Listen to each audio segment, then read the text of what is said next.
This week on RSBANDB Update, we gather again to recap the issues surrounding Hero Pass and outline what is still outstanding. Fortnite and World of Tanks also make an appearance showcasing their battle passes in comparison, and that makes us ask, does Hero Pass make sense for RuneScape?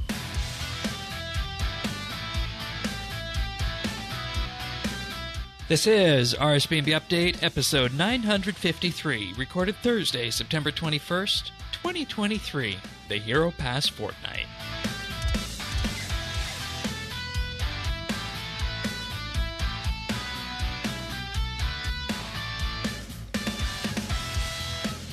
Hello, everybody, and welcome to another episode of RSBANDB Update.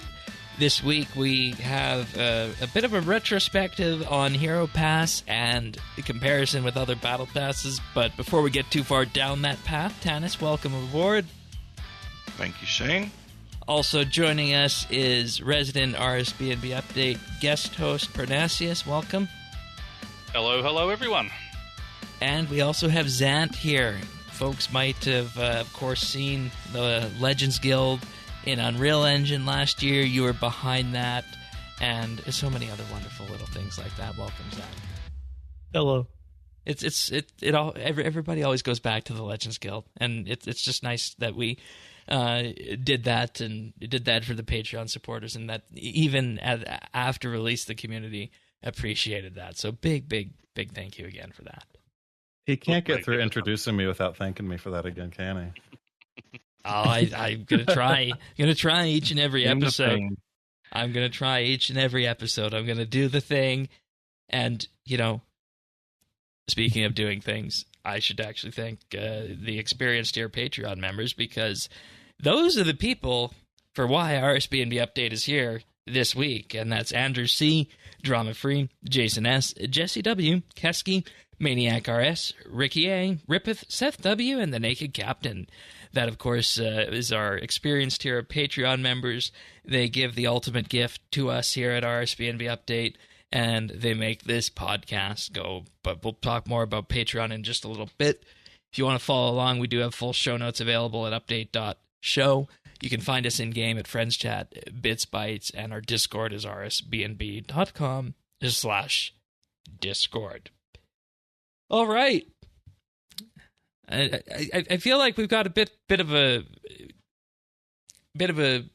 more, let's just say, brewed, more marinated, more well-aged perspective at this point on Hero Pass. A more informed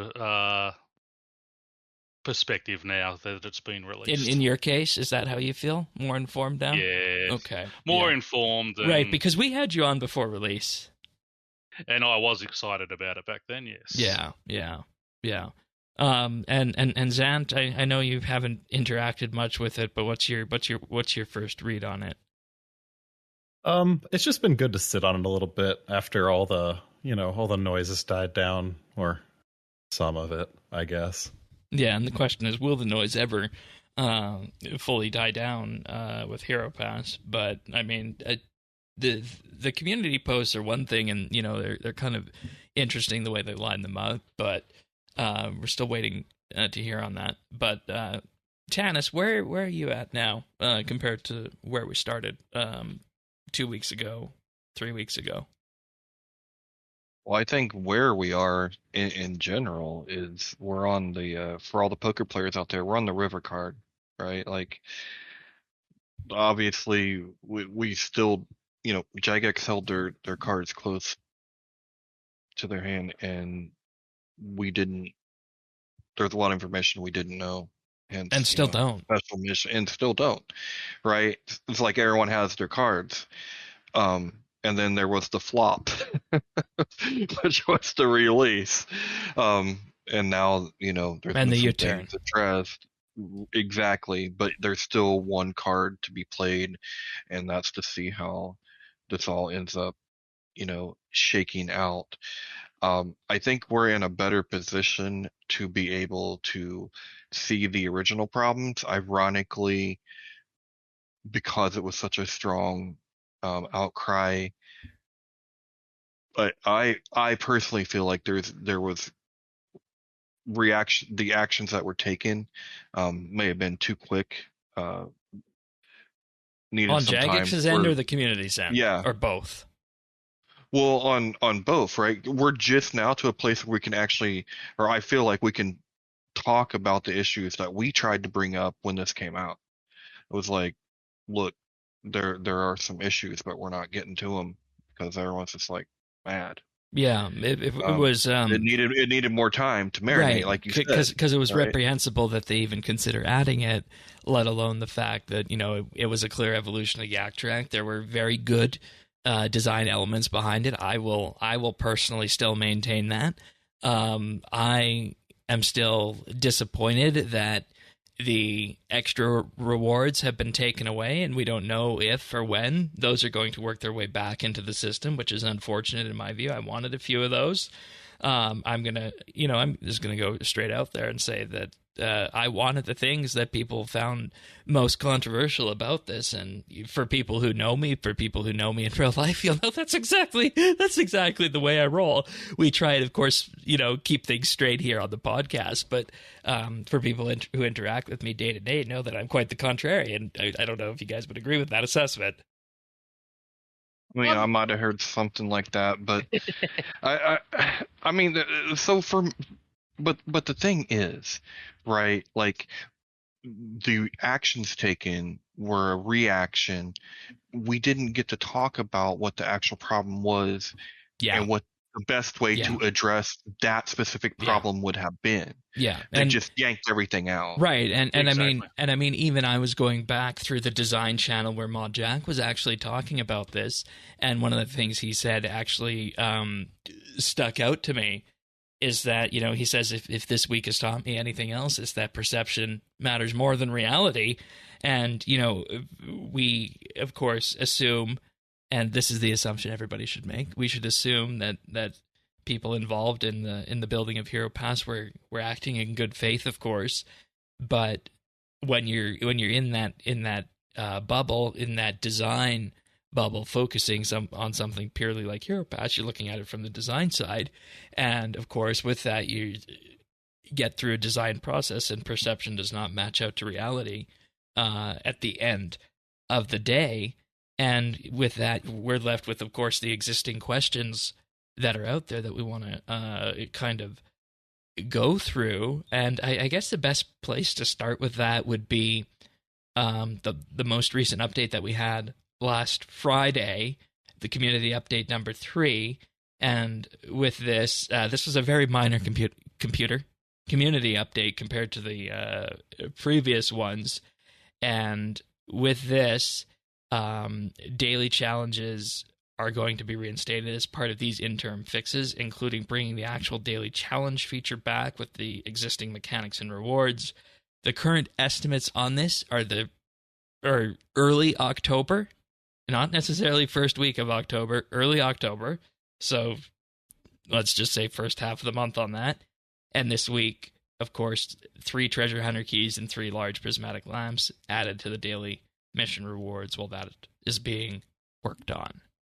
And if I can just where we're at with that. Interrupt there. Yeah. Where they've added the 3 treasure hunter and lamps that they've added are actually only on the first task. Yeah, the first one. Doing about 30 seconds.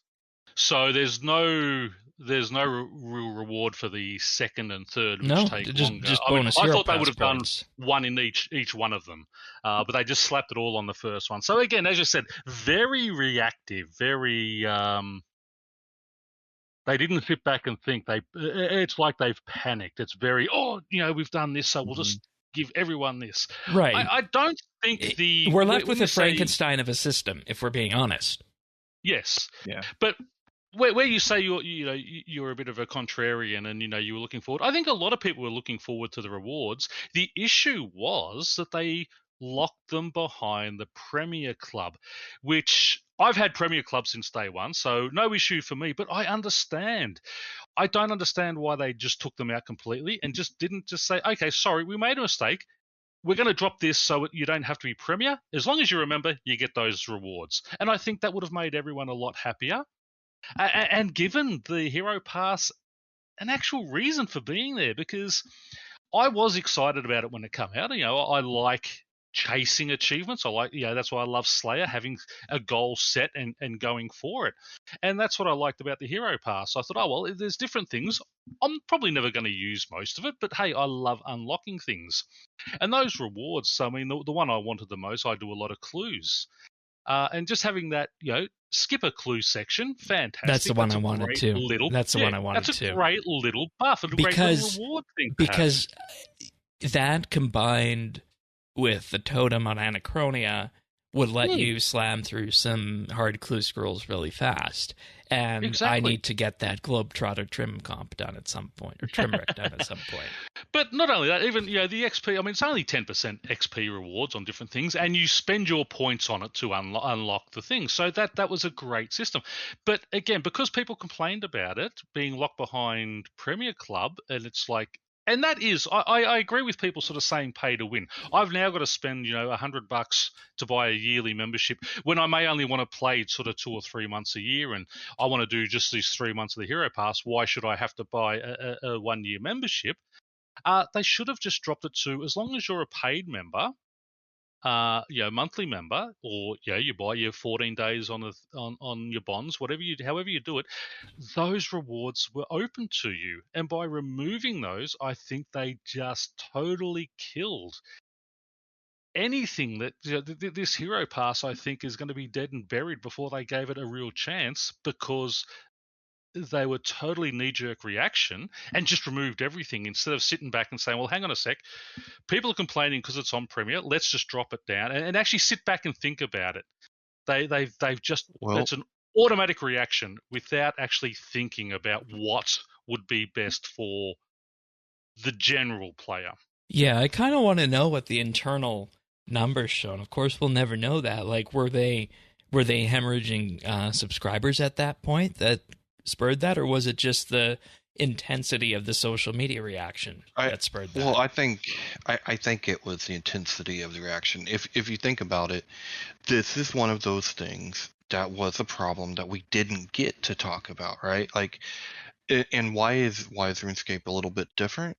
Well, you'll see as we go on in the podcast. Yeah, we got comparisons to Fortnite and World of Tanks. We got exactly, and RuneScape is different in the respect that it's a premium subscription model. None of the others have that, so it does feel like continually dipping back into the well, right? Because you put this picture together, you have the base RuneScape game as free to play, which, let's be honest, at this point is really a demo. There should be more in free to play. Mm-hmm. I know that's something they wanted to do in the past, and it kind of stopped. Making fletching free to play was a good move, but you then add on, the subscription fee, which is, I think, $14 a month now US if you don't buy Premier Club, or buy Premier Club at the end of the year. Which, I mean, if you're playing for any real length of time, it's a good deal. And I always tell people that the only reason you shouldn't buy Premier Club is if you're grandfathered in on the $5 a month plan and you don't want to play the Battle Pass events. Otherwise, if you're going to be around for a long time, it's a really good deal. So there's that. And then on top of that, you, of course, have Treasure Hunter, which has a promotion we'll talk about this week. That's actually different and moving in a positive direction. And then on top of that, of course, you have the Hero Pass. And what wasn't immediately clear, I think, to me, when we had this discussion, not only on the design week, but the week following it, was that it was in the eyes of many people, it wasn't just Hero Pass, it was everything leading up to it. The subsequent Treasure Hunter promos, the subsequent push to, monetize Yak Track even more, the subsequent push to add things like the Soul Die, so on and so forth. It's just that Hero Pass was the thing that set everything on fire. Yeah. It seemed like they were trying to force people into a yearly subscription rather than just a monthly. And with the rumors going around that it's sort of up for sale again, it sort of seemed that's confirmed. Hey, let's boost our membership numbers to try and get more. That's how it sort of felt. Exactly. Let's get more people into Premier Club so we can sort of say, hey, look at our membership, our yearly membership base and things like that. It did feel a little slimy that way. Well, I mean, felt like that because I mean, maybe not so much slimy, but it felt like that because it was that. Right? They do want to do that. I mean, and we saw when the sale to Carlisle, right? The last sale. And we knew what the end exit, of this was going to look like. It was going to be either, Jagex gets sold again to a different investment firm or they get taken public. Mm-hmm. That's what Carlisle does.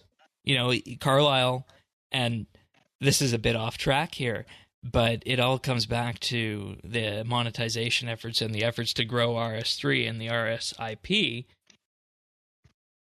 The investment and purchase by Carlisle was probably Jagex's best opportunity to find new cash and do things that are risky. But in this entire time period that they've been owned by Carlisle, they really haven't capitalized on that.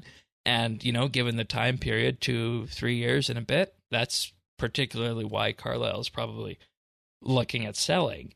And it all comes back to a question of, is the culture, the corporate culture, I want to underscore that for everybody, too risk averse to the point where we see that, like we were saying with Hero Pass, is that, there's a series of problems and things that are waiting for resolution that they just stop, panic, and reverse right away.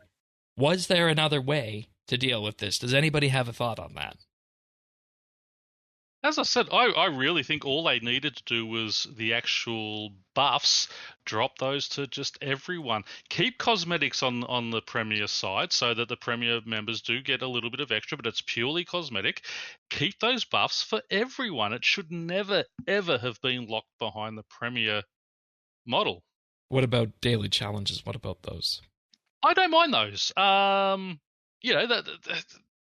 All these type of battle pass type things have a daily challenge, a weekly challenge you have to do.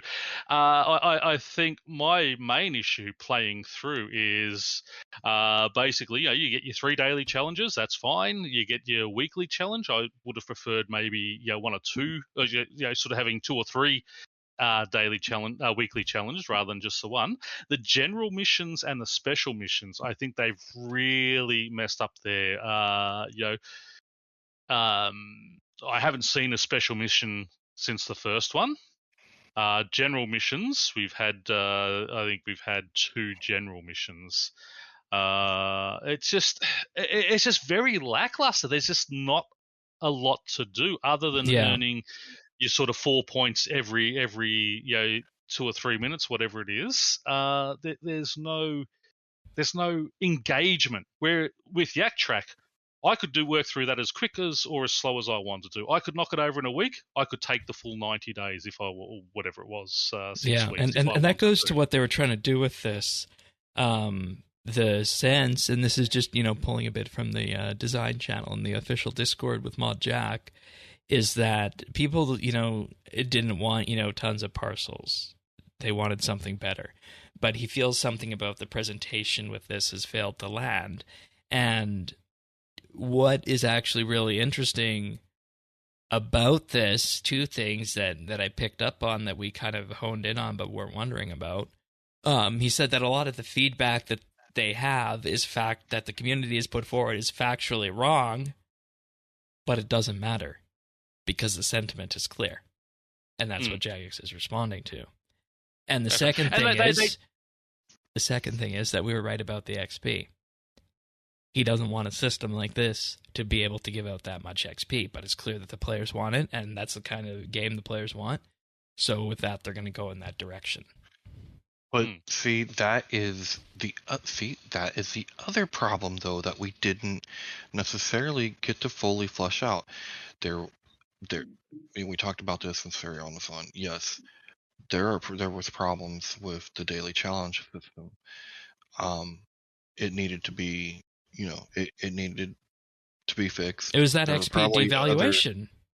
There were other solutions, like maybe it didn't belong in this, but instead of like taking a scalpel, took a hatchet and just took it all out. Right. But that was something that maybe, there's another example.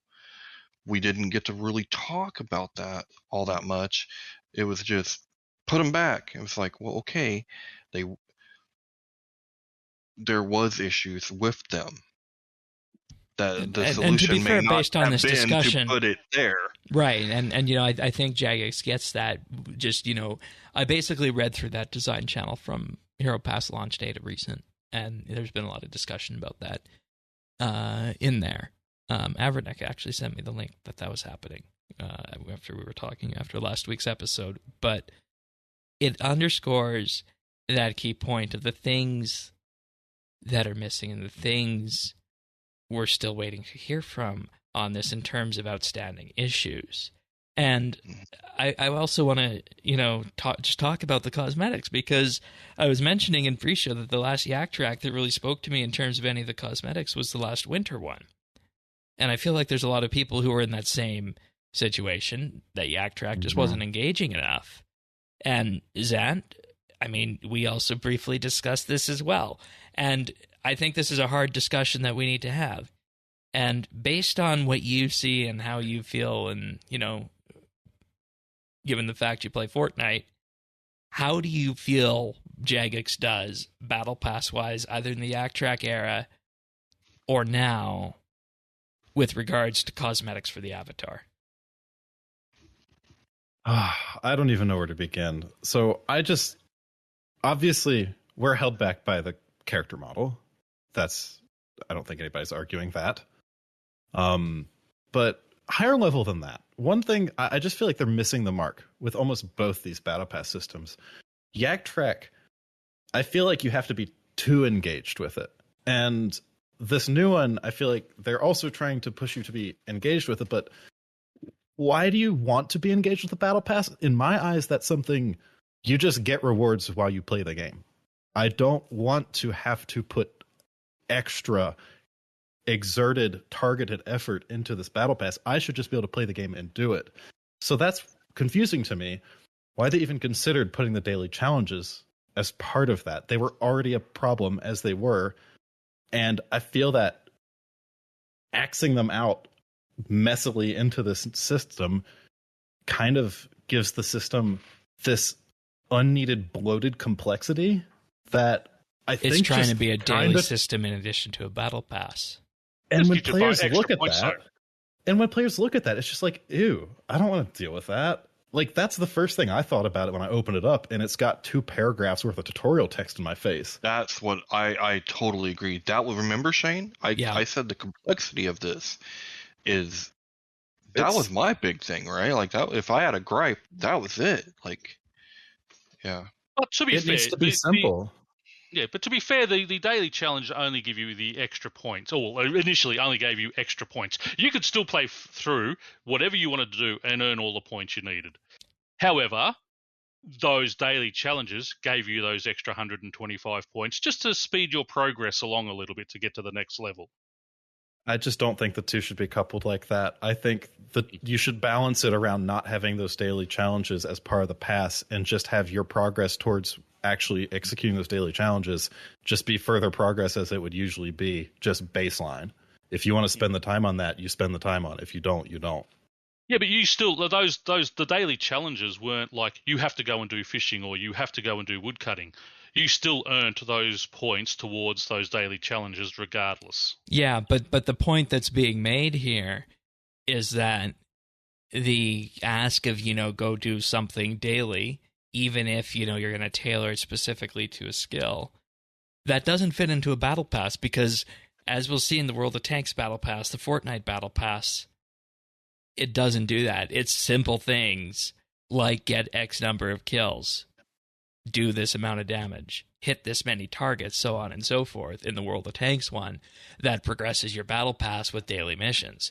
It's not something that is an inherent system in itself that's wired into it. And, Fair enough. And it becomes a discussion about dailies on Chapter 1. But I want to get back to the character model point on that in terms of, if you, and we're not in the room. We're not in the room. If you asked one of Jagex's character artists, give me the most extravagant character avatar outfit you can. I wonder what that would look like, and if it would sell. People don't want extravagant. This idea, I feel like they really don't know what kind of cosmetics people want, or even if people want these cosmetics, because look at how many people just run around RS in default normal clothes, and look how many people have their default outfit that they've made, and they're not going to change it unless some crazy one comes along that does that. Like, what about any of these individual cosmetics on this pass are going to make people change that? You know? Remember how well received the Legacy cosmetic override remasters were. Yeah. Because people want to look like the game that they know. They want their rune armor. And that's a whole other issue. Like, I honestly still think you should just update the default models of those in game and not sell them. Because then you get this weird thing where it's just literally different quality if you bought it. Yeah. I just, like, you're literally paying to have higher quality models. It's almost like the higher assets. Quality visual assets were, earmarked to be used with the character rework, and they're just putting them in now. That's where all this feels really slimy to me. Like, that's where I just get really grossed out by the whole MTX system that RS has. It just Explain they that. know what they're doing. They know exactly what they're doing. Okay. And like with the pictures, like yeah. the not the pictures, the armor and such, right?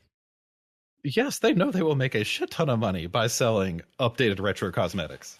And that's exactly what they're doing. Did we just land in Lumbridge and Jagex offer to trim our armor? Basically. I feel like that's what we're saying. Oh, that's hilarious. And I think another thing with the cosmetics too, I mean, I guess this is less of an issue with the outfits, because when you unlock an outfit, you get all the pieces, right? Yeah. Mm-hmm. But with weapons, when you unlock like a weapon skin, you got to go through the whole class set of weapons just to unlock all of it. Like, who gets hyped unlocking a single throwable? In other games, you just unlock a skin. You can apply it to everything. Boom. Done. It's a nice consolidated reward, and it really reads like they're trying to stretch a limited amount of rewards farther along this pass. Right, because let's say you want the bow, but that's on, level 92, but you only get to, level 68. And what weapon you use shouldn't... There's no weapon that's literally more valuable. It's just choice. And you know what it's just, I prefer using a bow over crossbow. Like, right. And you know... It's just funny they... Go ahead.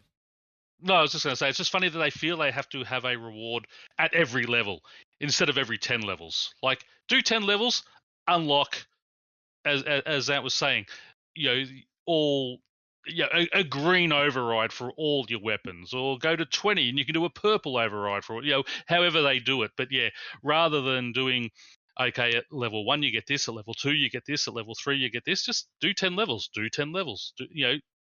I think that would sort of fit more, rather than just sort of trying to I mean, I understand they want to have that. Oh, I've unlocked something at every level, but it's 1,000 points. Let's. I'd also like to point out, did you guys see what's missing from the Hero Pass in terms of the rewards at this point in time? Lamps. No. Good. I was hoping you weren't going to go that way. Yep. There's no cosmetic overrides for the Death Guard and Lantern when Necromancy just came out. Oh, that's interesting. Yeah. Says that's not going to change, though. But that's the thing. Everybody's using Necromancy. That's the flavor of the month. And, maybe the flavor of the year with where we're at. Shouldn't there have been some sort of option to maybe, trim out your Death Guard and Lantern in this pass focused around Necromancy? Oh, so we're literally calling it trimming now. Hey, lean into it. Why not? Right, and let's just put ourselves in an alternate world here. Imagine we did get the character remodel. Do you think, Zant, that we would be having a different discussion about Hero Pass if they were able to get that model rework out, and level up the kind of cosmetics that we have? Yes, and I think if they consolidated the things like the weapons a bit more and added more rewards to compensate, because I'm gonna be real with you, like, they keep saying we're putting a ton of effort in these rewards. I don't think it's there yet.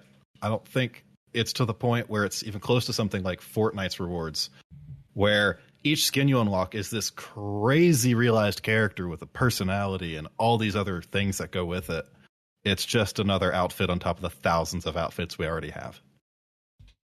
And they need to figure out how to set that stuff apart.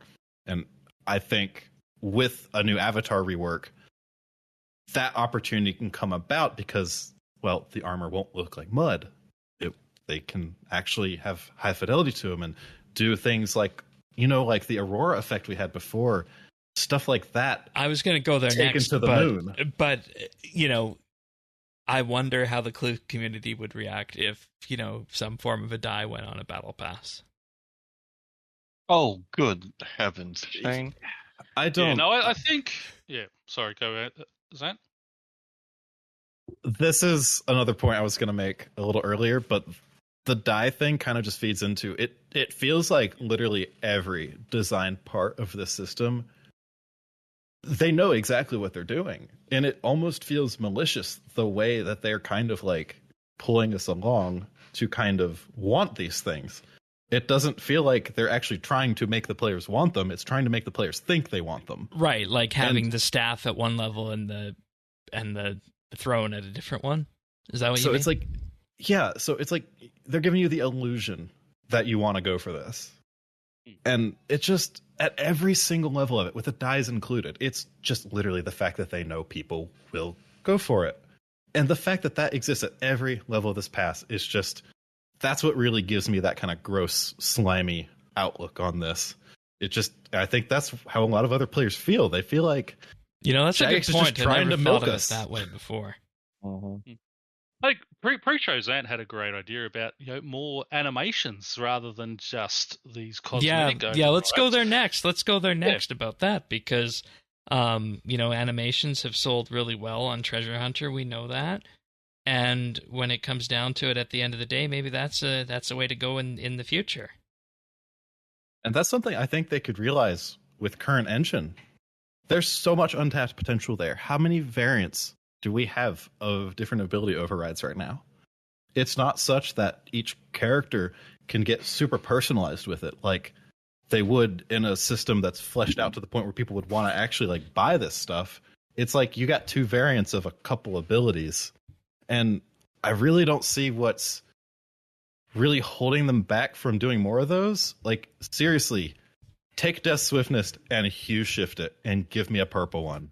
I will buy it. I'm sure you could do that for any other color and people would buy it. I just don't think they see that people really want that or that they do and they're putting it on Treasure Hunter. Yeah, exactly.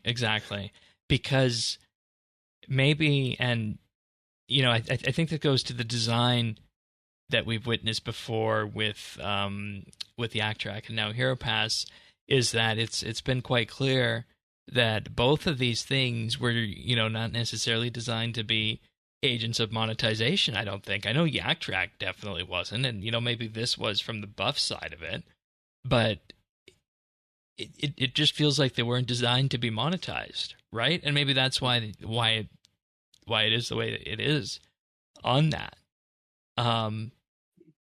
In terms of animations, though, the Corrupted Asphyxiate is available in the store, interestingly enough, for 800 emeralds. Interesting. Well, this is it, though. I mean, I have no issue with them releasing these things on Treasure Hunter first. Then, like they did with the Elite Skilling outfits, have them on Treasure Hunter. 6 months later, release them, say through a battle pass or through Oddment Store or something like that, and then 6 months after that, throw them into Solomon's.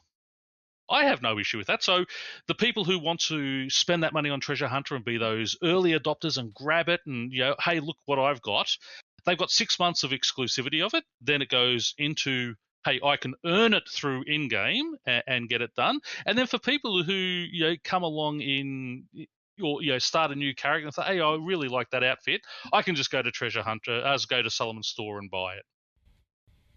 Come to think of it, I feel like the existence of Treasure Hunter is also like a big factor that's kind of being the demise of Hero Pass, It's almost like it feels like the inverse of how Call of Duty, when they first started doing monetization, they moved immediately to loot boxes. And then when Black Ops 4 came around, they did their first battle pass. And people, for the most part, kind of liked it at first. And then halfway through the game's life cycle, they brought back the loot boxes alongside the battle pass. And then shit got bad. And we kind of already had the loot boxes, and then the battle pass are being added on top. And right, I understand. And that's that layered discussion we had again with RS. And the complexity about how those two relate to each other. Plus Treasure Hunter, plus Hero Pass.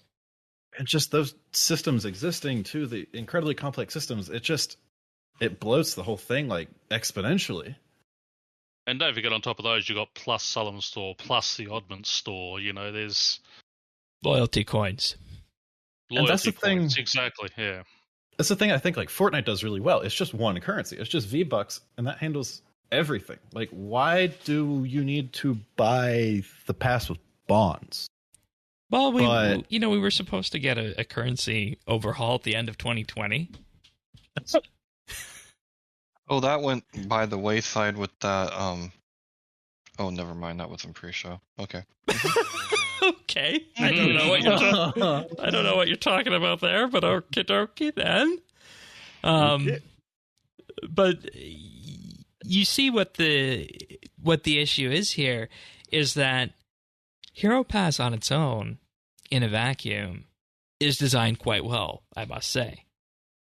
But when you combine it with Treasure Hunter, with the subscription fee, with the way cosmetics work in the game, and then you also look at how this is being stretched out across the entire pass, when you look at some of the weapon packs that you get on here, you could just unlock them at once, but you got to unlock them across the entire pack.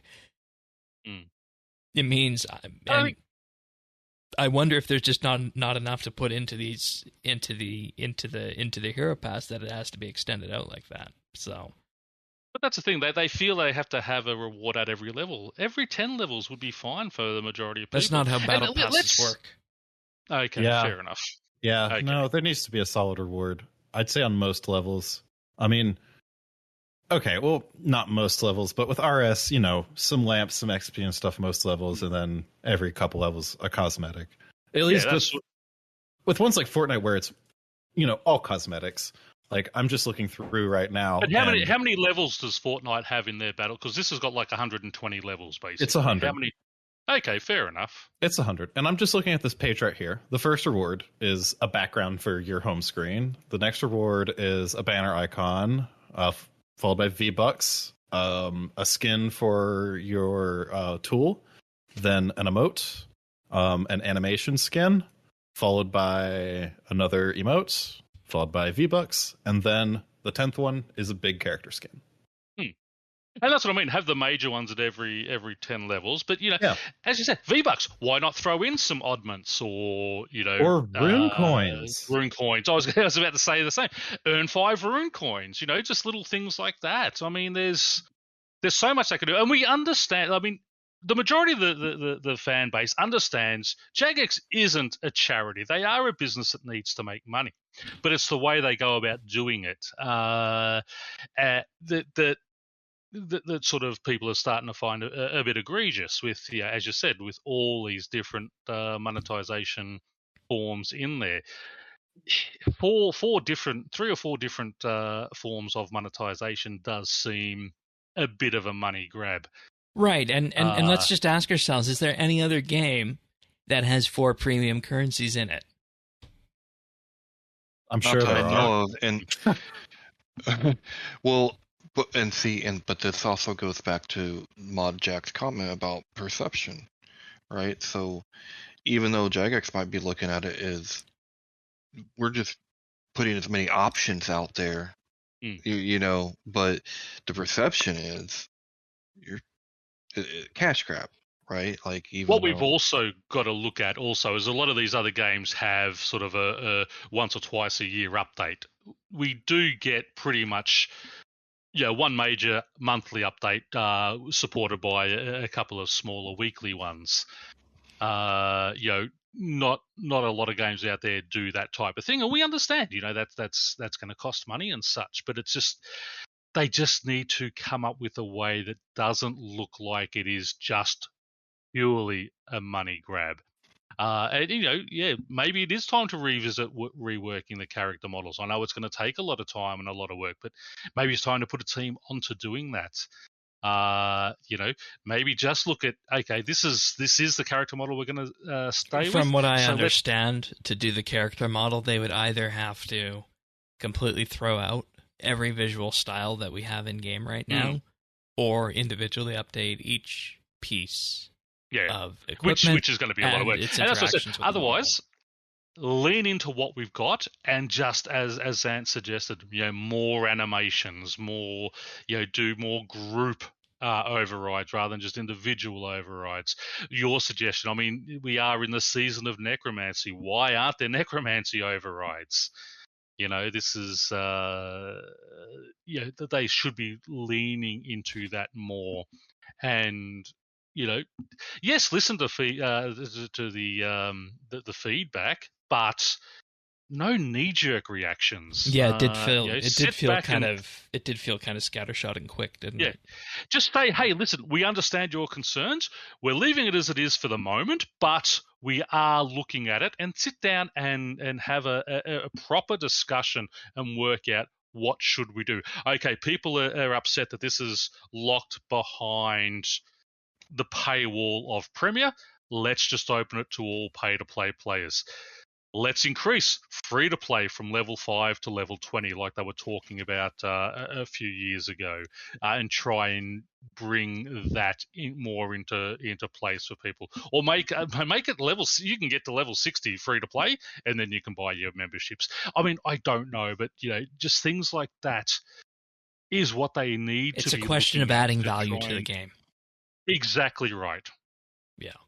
And, there's so many outstanding issues with this that need to be dealt with, and I don't even know if anybody's keeping track of them, and I wanted to do a bit of that. We're going to do that right now, but actually, first, Patreon supporters, because you guys are the ones who fund our RSBANDB update, and, unlike many things in the real world, things are getting expensive in the real world due to factors like inflation and such. I'm proud to say that we keep our fees for Patreon exactly as they were, and I'd like to thank this week Alfie S., Alvaro L., Amos Reed, Andrew C., Arvids L., Jewel Burra, Chunk the Monk, Dominic R., Drama Free, Duramax, Free Milk, Jacob G., Jade Gizmo, Jason S., Jeebus, Jesse W., Kesky, Ling01, Maniac RS, Mohan V, Mr. Crafty, Nate the Great, Pernasius, Renhawk, Ricky A, Rippeth, Runestar, Samuel FL, Scott DS, Seth W, Shirt Pants, Tabby, The Naked Captain, The Dabbing Goat, Tim, Tom V, Ukulele Steve, and Zant. Of course, as I mentioned, Patreon prices for RSBANDB Update have remained the same since the beginning, and what you get for as little as $1 a month is you get access to an entire back catalog of monthly bits, 62 of them right now, looking at one specific thing one way or another. When it comes to individual show topics, we do one of those each and every month. You also get the ability to vote on our monthly bit topics, and of course to attend our roundtables as well. You get all of that, plus a mention in the show notes for $1 a month. For $3 a month, you'll receive a special VIP rank on Discord, as well as a special chat channel, and you'll also get a shout-out on the podcast at the start of the month. And, of course, with that, you also get high-quality stereo versions of the show as well. And we also have something called the Insider Tier for $5 a month, where you'll receive each and every week a special shout-out on the podcast and access to the clips that we use to make the clip show at the end of the year, plus a Christmas card. And we also do have the Experienced Tier, but that's presently sold out, which are the people we mentioned at the start of the podcast. But nonetheless, if you want to help support RSBANDB Update, head on over to patreon.com/RSBANDB. The last monthly bit we published last week, and the topic on that was the forgotten content of RuneScape, questions of whether or not specific pieces of content were Forgotten, we talked about Shattered Worlds, the Tears of Guthix, the Fremennik sagas, the Camelot Quest series, and, of course, minigames. So if you're wondering, well, are those pieces of forgotten content? Or maybe not. Maybe you disagree. Maybe you agree.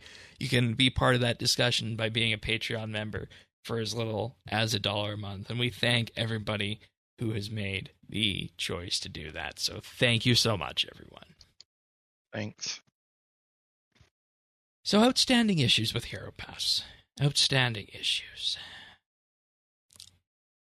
Special missions. We were told there were going to be more special missions outside of the ones we had. We don't know when those are going to drop. They say they can be tied to content, or they might just decide to drop them. And we don't know how much of the pass that's going to account for. Some estimates say it could be as high as 25% of the way to 99 could be covered by special missions. But we don't know where they're going to be or when they're coming. And that was the other legit, right? Like, that's the other legit problem. Once again, we could be talking about. And I think this is because when you're tying, tying it to content that's going to be coming out and updates that are to come, you can't tip your hand, right? Like, you don't want it to be announced too early. So therefore, you can't tell people exactly how the Hero Pass numbers are going to work. And then they do their own math. They do their own research. And then things become factually incorrect. Yeah, because that's the information we had that says it's going to, take more hours than was initially planned.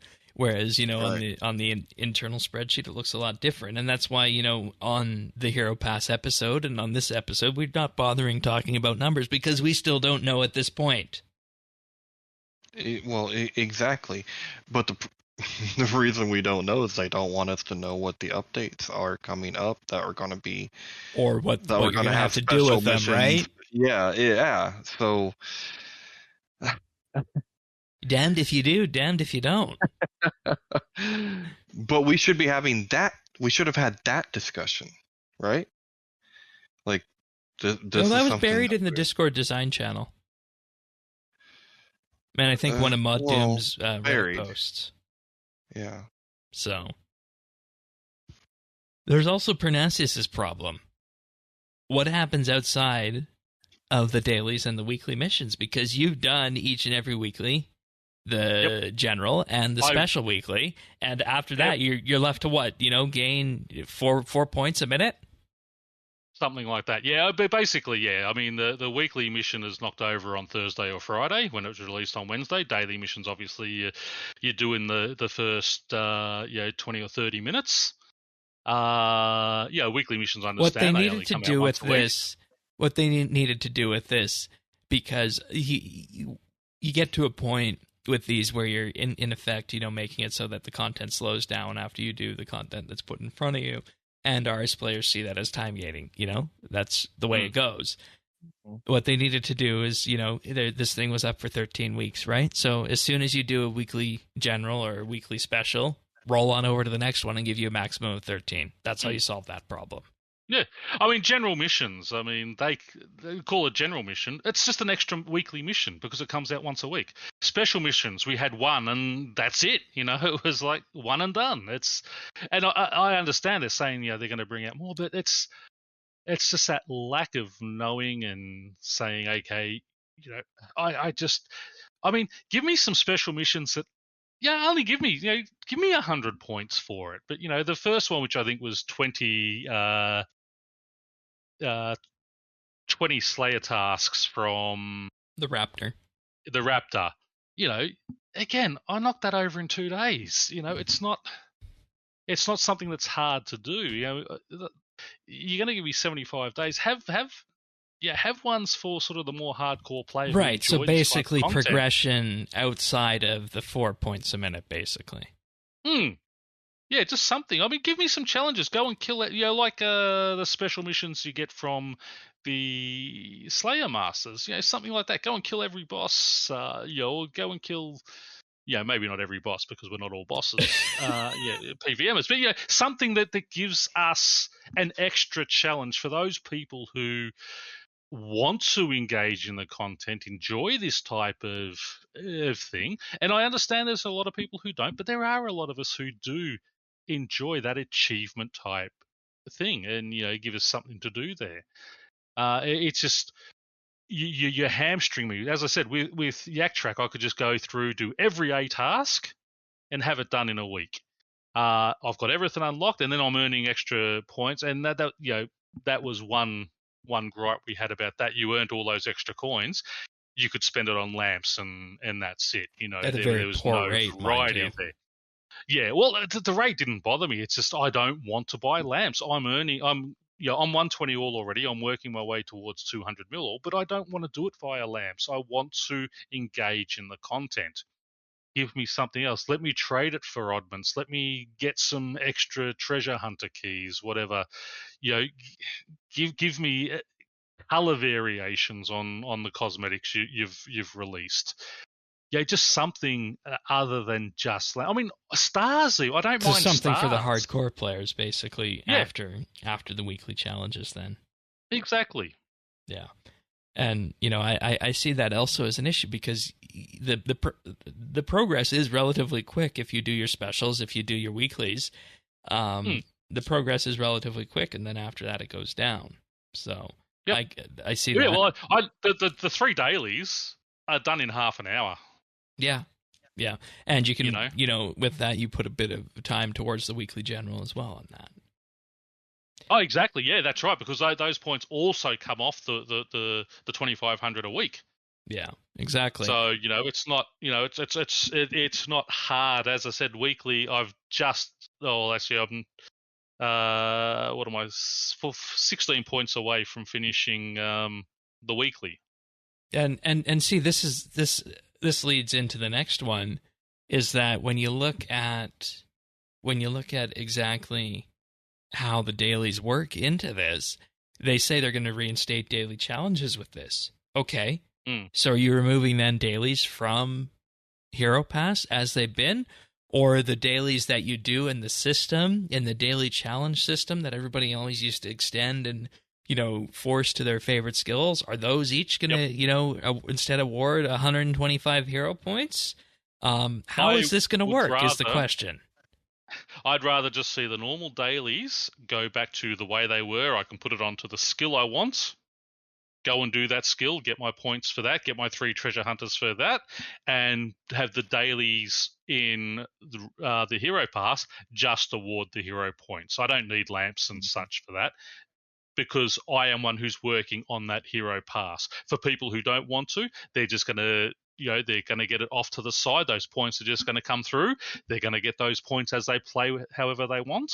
We don't need, you're earning lamps for just playing the game in any style you want anyway. You're not being forced into something. And that's another huge... Go ahead, sorry. Finish your thought. So on the daily, you've got a skill. Okay, I'm working on mining for this month, so I'm going to put all my 3 challenges on mining. I'm going to do those. I'm going to get my 3 keys, and my rewards are that way. So I'm actually working on a particular skill that is being set by that, where the hero pass is whether I kill, whether I do clues, whether I just sit back and skill, whatever I do, as long as I'm getting something, doing something in game, those 4 points are just coming through passively anyway. Yeah, and then maybe the issue is, and Zant, you can tell me how Fortnite does this for, quote unquote dailies, and we're gonna do a deeper dive into Fortnite and World of Tanks in just a bit here. But on the World of Tanks side, you're given 3 daily missions that are simple enough, earn X amount of damage, come in the top, 5, 7, or 10 on your team, deal X amount of critical hits, and another one, might be, damage 25 different vehicles. And with that forms the basis of what a daily mission in World of Tanks is. And this goes back to what you said, Zan. You just do those by playing the game. Whereas with this, you're doing something specific. How does Fortnite do it? So Fortnite actually does have a similar system to that. But the reason I think that doesn't work on RS is because the MTX systems we have are already just so bloated that having that integrated into the pass just adds unnecessary complexity to it. Where with Fortnite, it's battle pass and these quests, it's like the whole system, and they work very symbiotically with each other. So the way they have it set up is there are daily tasks. You can do 3 of them per day, but the way you do this is you basically have daily bonus goals. There's 3 of them. One says complete 1 daily task, one says complete 2 daily tasks, one says complete 3 daily tasks. And then you have a pool of just these tasks that'll show up down below, and you can kind of just choose what you want to do. And then there are weekly ones, which are a bit more targeted, more go visit this location, go talk to this NPC, go do this thing, whatsoever. And they get kind of more intimate with the actual content in the map. And I know that's something that RS does with its, actual quests. And then, there's some tie-ins with ranked and other like special one-off things that do it. But I really think the reason that works for Fortnite is because it's basically the whole system outside the battle pass, and it's kind of limited, kind of similar with RS, how much you can progress with those quests. You can't just hone in on the quests. You still just got to play the game. But when you're going for the quests, completing the quests, just playing the game also gets you that progress as well. So, yeah, it's still just very baseline. Play the game. Yeah, do these quests if you want some right, action. and that's in effect the difference in terms of what we're looking at here is, where does daily challenges land in this? And I don't know if it was an issue of it not feeling natural, and this is something I'm still not clear on. Is it a question of the daily challenges in Hero Pass not feeling natural, or is it a question of, losing those 6 medium lamps each day if you're, already maxed? I think just losing that is a big deal for a lot of players. And also, one other thing I forgot to mention about the ones in Fortnite, there are specific ones that unlock unique characters, and that's the only way you can unlock that character. You can't unlock it through the pass. But usually that character's quest has several steps to it. And actually progressing towards going for that specific character on a quest line that's tangential to the pass gets you progress on the pass. And, I realize, and I know a lot of our listeners are, primary RS players, and that's your main game, and that's fine. That's good. But I think the thing that we're learning here is that the core loops of RuneScape might not necessarily be fit for a battle pass, dare I say it. Has anybody thought of that? Well, yeah. Well, we did 2 weeks ago, remember? You did. Did I we? liked it. Yeah. Right. I Yeah, think Tannis wasn't a fan of it 2 weeks ago, but yeah, I don't think that it's not suited to it. I think it's just the way they implement it. And again, it's like Same. Big same. Yeah.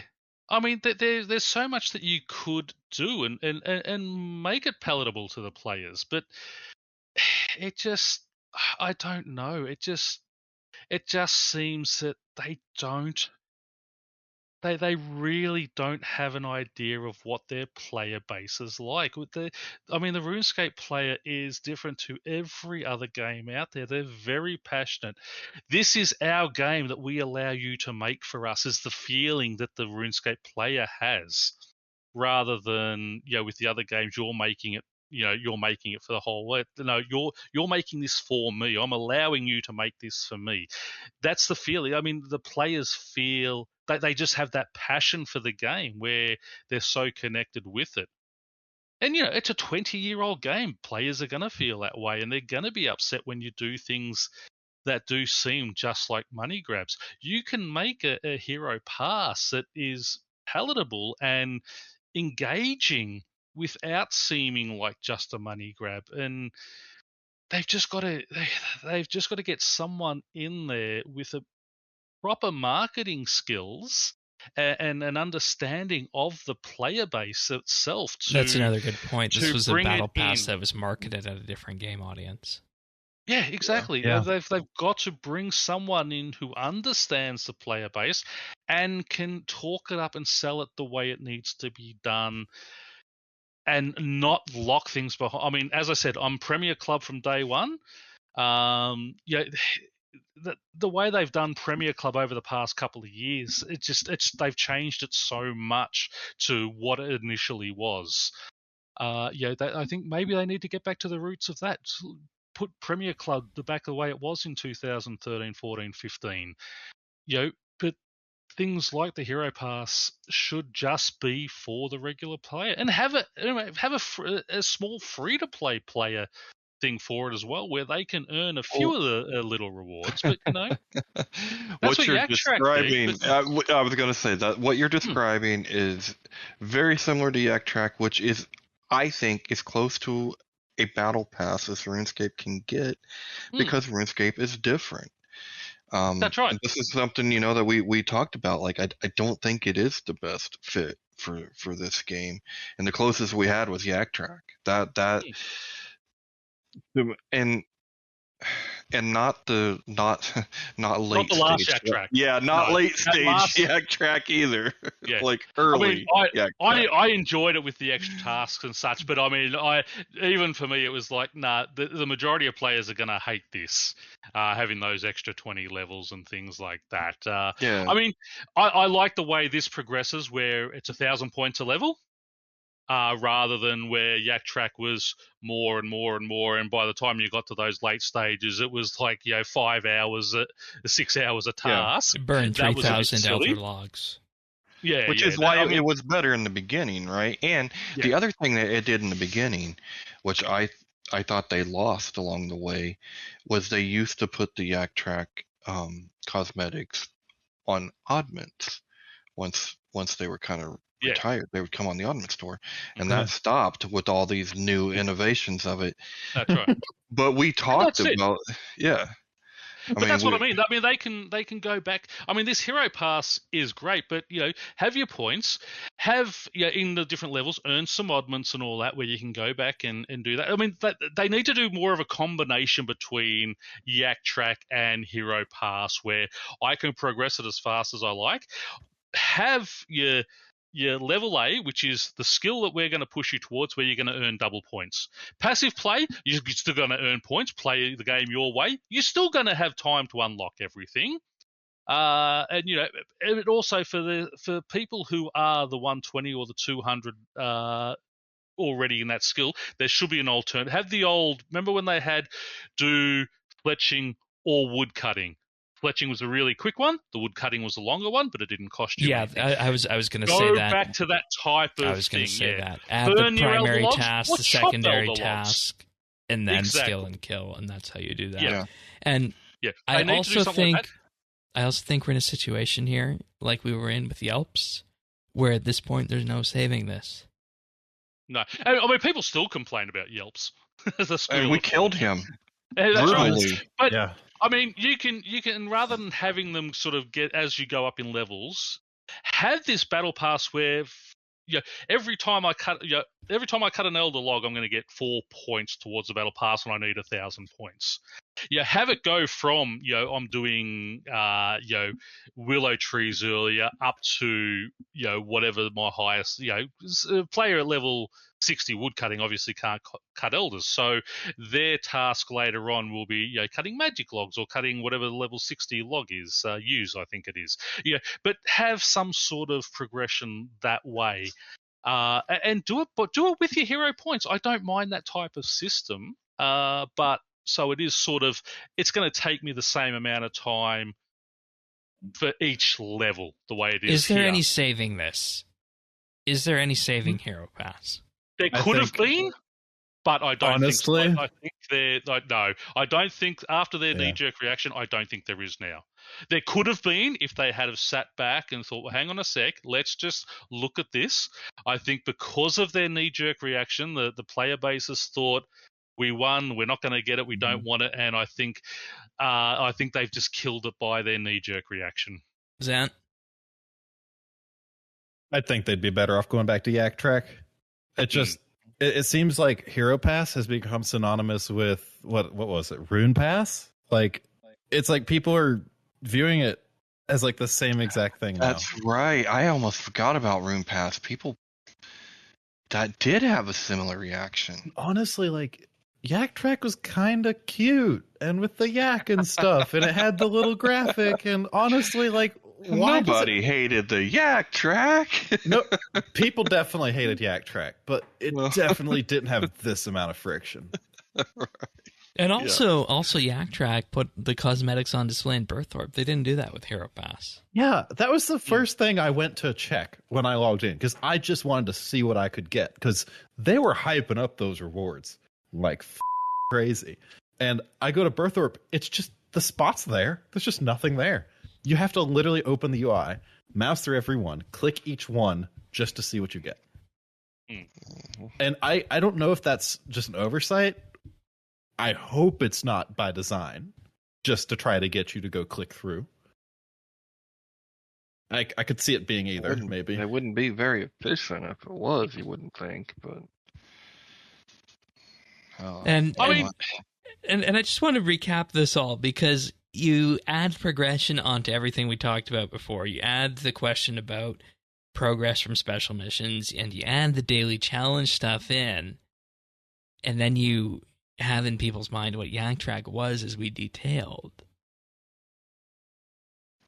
You can't win with this going forward. There is no positive way out, I don't think. No.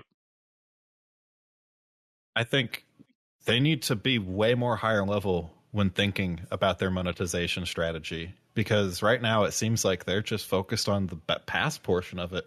It's too macro. You gotta look at the bigger picture about how all these systems work into each other. All the different currencies you have.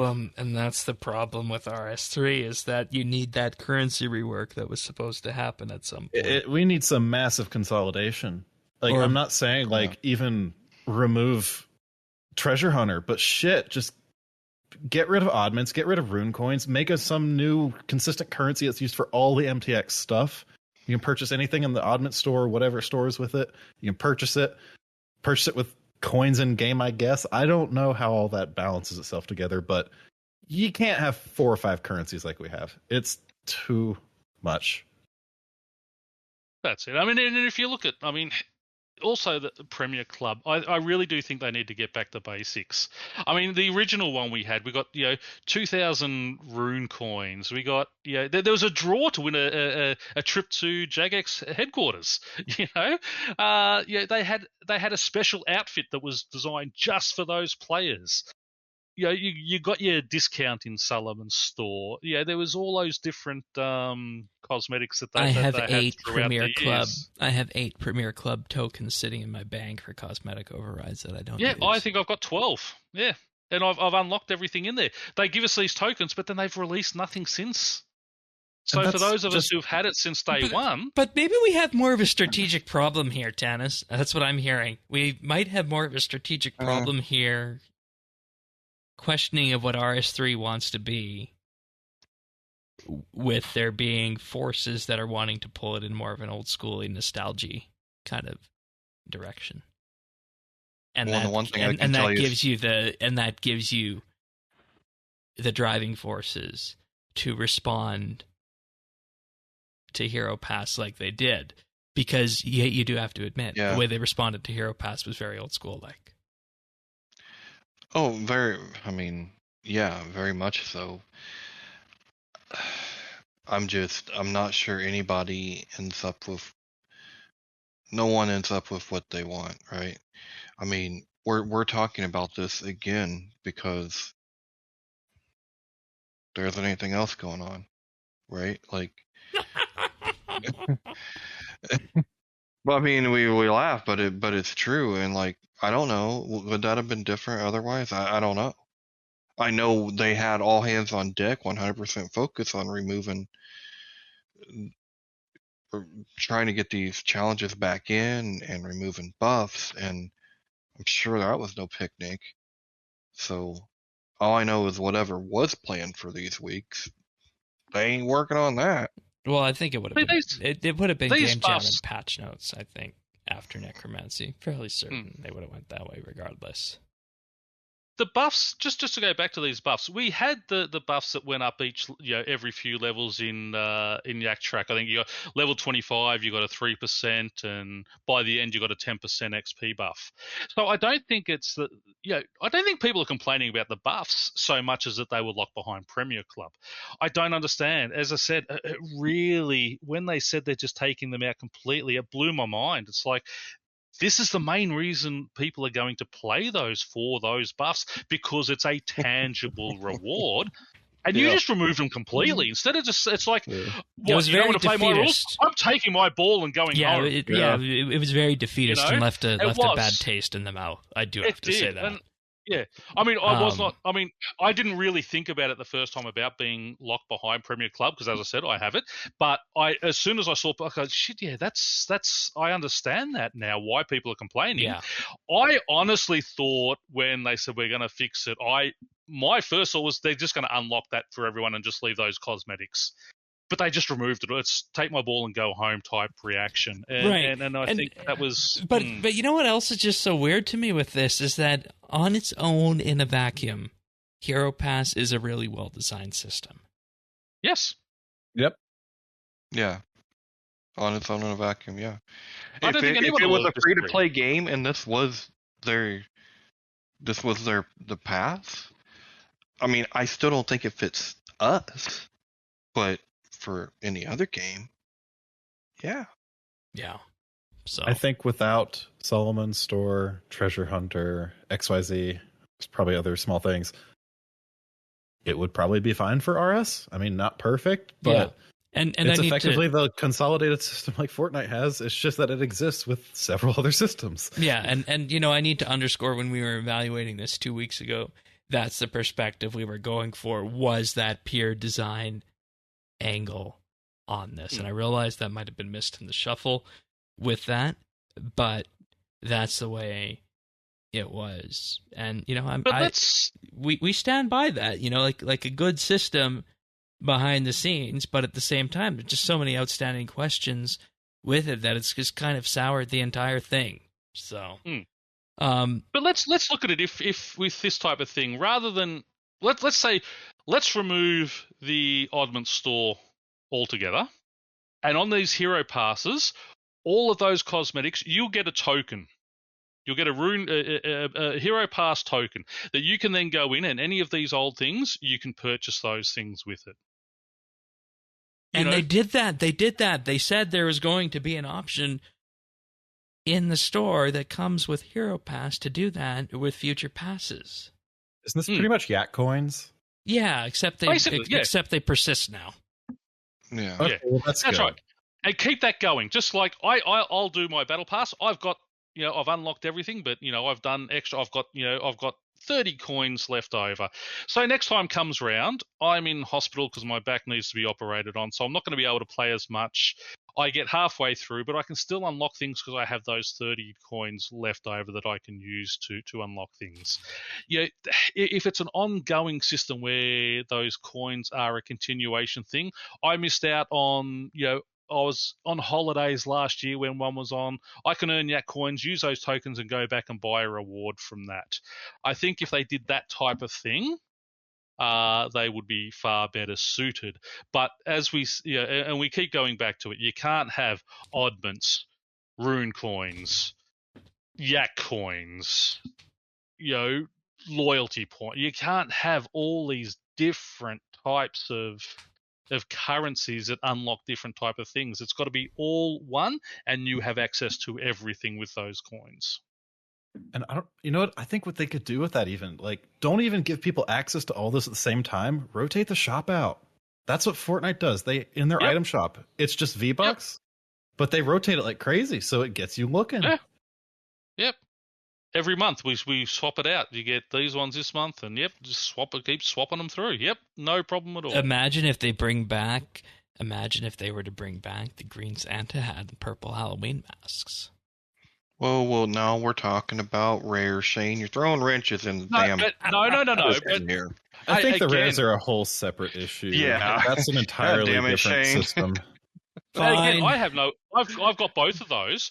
They never said that they were discontinued rares, so I would have no issue with that type of thing. But Yeah, I'd argue Your that kind of Christmas stuff is like the other system we have. Yeah, but that's your Green Santa. There would be no issue with bringing that back for a Christmas battle pass or something like that, because they told us at the time these may come back in the future. So they have actually told us that they may bring those back.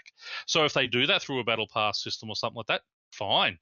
Obviously, you can't do your black Santas or your red Santas, sadly. But but never because know. they're discontinued rares, and I don't think they should. Much as I would love it because I wasn't around at the time, I don't think they should do that, because that will hurt a large part of the community who like those as that exclusive type, never to be Right. released again.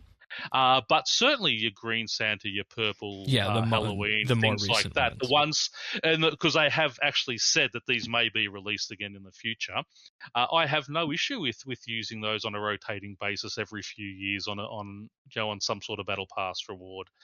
And if it works in with that season, like as I said, you do a Christmas season battle pass, great. At the end of it, there's a Green Santa. Yeah. Fine. That type of thing, and I think that would be more palatable. But again, I don't know that they could save Hero Pass because of the way they have reacted with what's happened. Yeah. Okay. Final word to you, Tanis, on this. I feel like, missed opportunities. I feel like there was a lot of overreacting, and on all sides. Maybe I wish we could have. I know it sounds weird, but I almost wish we had like a couple weeks of the turmoil so that it could have been better, more thoughtful. out. Yeah. I mean, let that reaction be that reaction, and then see if we can get to a point of discussion. Yeah, exactly. Because like we said, on its own, wonderful system, wonderful path for what they wanted to do with daily challenges, with the needs of the game, with the way XP was going. Whether you like that or not, it's a fact that needed to be confronted, and the way all that tied together, I still feel is a really good system design-wise.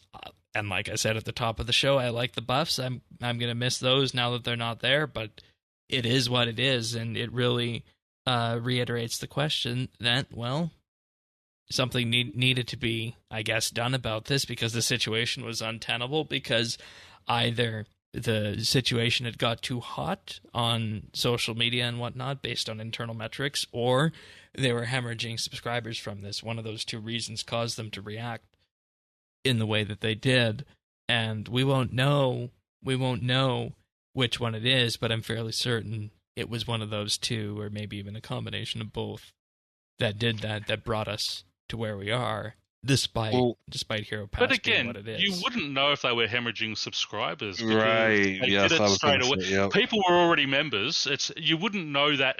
You'd have to wait a month or so before you knew that, where people weren't renewing their fortnightly or monthly memberships because of it. So again, as I said, it really knee-jerk reaction to just what they read. And we know there are a lot of people out there who'll say, "Oh, I'm quitting in that, and I'm never going to be back here again," and then keep playing. We saw it on Twitter. We've seen it on this before. Yeah, the the perpetual outrage. People who like being angry. Exactly. Yep. So. When I started playing RuneScape, people said RuneScape was dead. There was very few YouTubers on, but there was a few. I can think of a few. What was the guy's name? Gosh, what's his name? He was back from the Mod Lee days, like it might have been Nightmare or something like that. But Nightmare RH. Yeah, there you go. And I remember many videos of being, it's dead, RuneScape's dying, and I'm like, that sucks. I just started playing. Yeah, that was a decade ago. Well, exactly. When I started playing in 2011, I got told, why are you starting this game for? It's dying. It's going to be dead. It'll be gone in a year's time. And 12 years later, we're still here playing. Still here. Okay, RuneScape will always be dying. so let's look at Fortnite here, because we've been bouncing back and forth a bit between Fortnite and World of Tanks. So here's the general overview of how Fortnite does its pass. So, and from what I can see, it's a lot simpler than Hero Pass, which is interesting. What are we looking at, Zan, for primary means of progression through this? Like, what is the equivalent of Hero Passes, dailies, weeklies, and special missions? So beneath that, you just get progress for playing the game. Your level you have in Fortnite resets every season, and the XP you gain for that and the level you have corresponds to the levels of the battle pass, and that determines what you can unlock. That's it? Each time you level up, you gain stars, and you use those stars to purchase the items, and they're balanced such that you have the amount to purchase the whole pass by the end of it. And then, yes, there are things like daily, weekly, special, and a bunch of other challenges that do give you extra XP. A lot of those do give other rewards, though, such as unique skins that you can't get from the pass. So there are different motivations to go for that and also still make progress. And then there's also, sometimes there's just miscellaneous pickups and small little events within the actual map itself that you can do to gain some progress. And the weird thing about this is that I think this was one of the first battle passes that came out. And it's also, from what we can see here, really full of items and unlocks and pieces of interaction that you get in-game. Because you were saying that you get something at every level, basically, right? Yeah, and you also have a decent degree of agency to pick what you get. So each battle pass is divided up into 10 pages of 10 slots each. And within each one of those, you unlock them 5 at a time, and you can unlock those 5 in any order you want. So you're not restricted to just one by one getting the rewards in the order that they wanted you to. And to get to the next page, I don't even think you need to unlock everything on each page. So you can kind of get to the end and kind of get some of the rewards you want a little bit faster if you want, and then kind of go back and tick off the ones you missed later on. So you have a solid bit of agency there that I just don't think RS really provides at all. Yeah, and it's primarily focused on cosmetics, right? Yeah, it's entirely cosmetic. Things from character skins, weapon skins, animations, sprays, and then even things like UI backgrounds, and then, music tracks for the main menu and all the other menu areas that have music. They're all purely cosmetic. I mean, there are people out there that actually think if you have a skin on, that would something like change your hitbox or something, right? But that's just absolutely nonsense. No, you have the same hitbox and everything. It's designed so it's completely neutral. And so there are no gameplay buffs across the entirety of the pass then. That's correct. And that point you mentioned about the hitboxes, it can be jarring sometimes because they do have that balance that way. That every character has has the same hitbox, even though they have different silhouettes. Yeah, and I mean when you look at what you can dress up as, and you sent me some gameplay footage of this, it feels as though it's almost breaking the fourth wall. And this is what Fortnite makes their money on, believe it or not. We've all heard the stories of, like the 12-year-old who at one point was playing on mobile and, racked up however much in terms of the V-Bucks purchases to, buy things off this Battle Pass store. It prints money for the company who makes the game. And it is jarring if you've never looked at it before, but it works for them.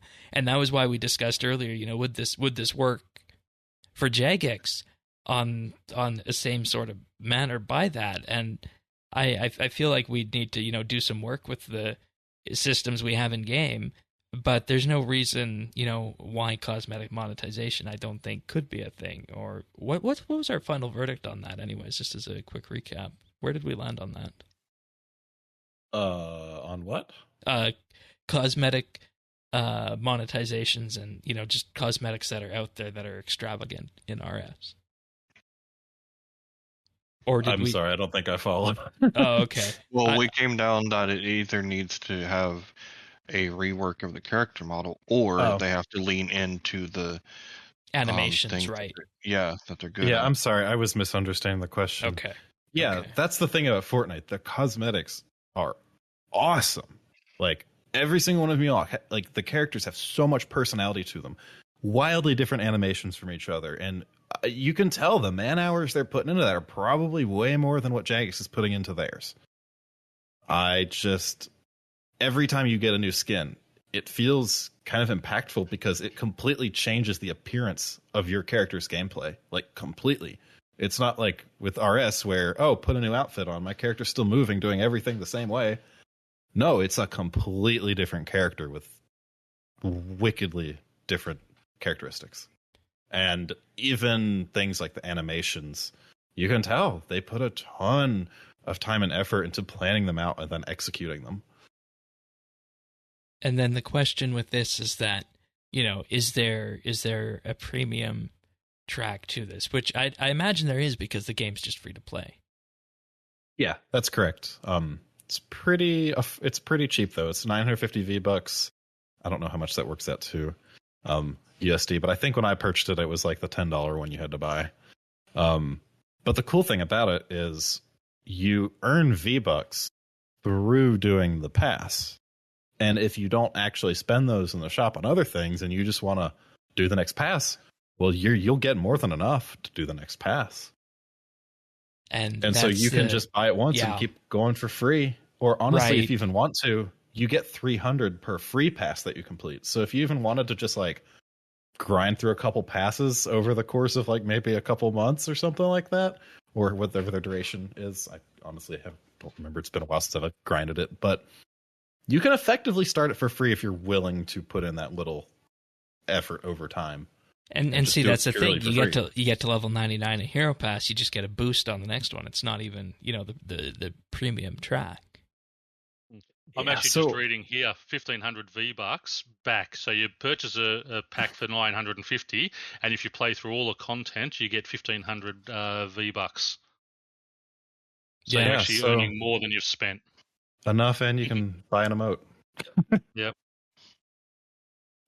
And see, this is just why we had that discussion to begin with, in that Jagex is trying to do this battle pass. But you look at Fortnite, and that's how you do a battle pass. Mm-hmm. Yeah. So, what about skipping? Because I know that was a huge discussion when we were looking at Hero Pass when it arrived, that it would cost 24 bonds or about $190 to purchase it outright. For Fortnite to completely purchase the pass, it is about 120 USD. 150 V-Bucks per tier, and also I guess you have to buy the pass too, so another $10 ish. That is remarkably cheaper than RS for that. Wow. Yeah. And RS has 7 other ways for you to spend money. And that underscores what the problem was, and what people felt as one of the issues in terms of Hero Pass trying to nickel and dime and whatnot. So just doesn't feel like you get much value from it. Right. And see, that's what we said. Add more value, and that's where you get to the whole discussion about monetization. And I was, like I said, looking at this in a vacuum. I was looking at Hero Pass in a vacuum, and on its own in a vacuum, it's a good system. It is good value on its own. But when you start looking at it in relation to everything else, you see that, well, maybe it's not. Maybe it's not. Would you recommend somebody pick up Fortnite if they, just wanted to see what this Battle Pass system would look like? Because, obviously free-to-play game, right? Yeah.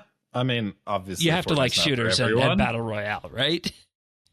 I mean, I'm not saying Fortnite's for everyone. It's definitely got a certain appeal that probably turns a lot of people off. I just think it's stupid fun.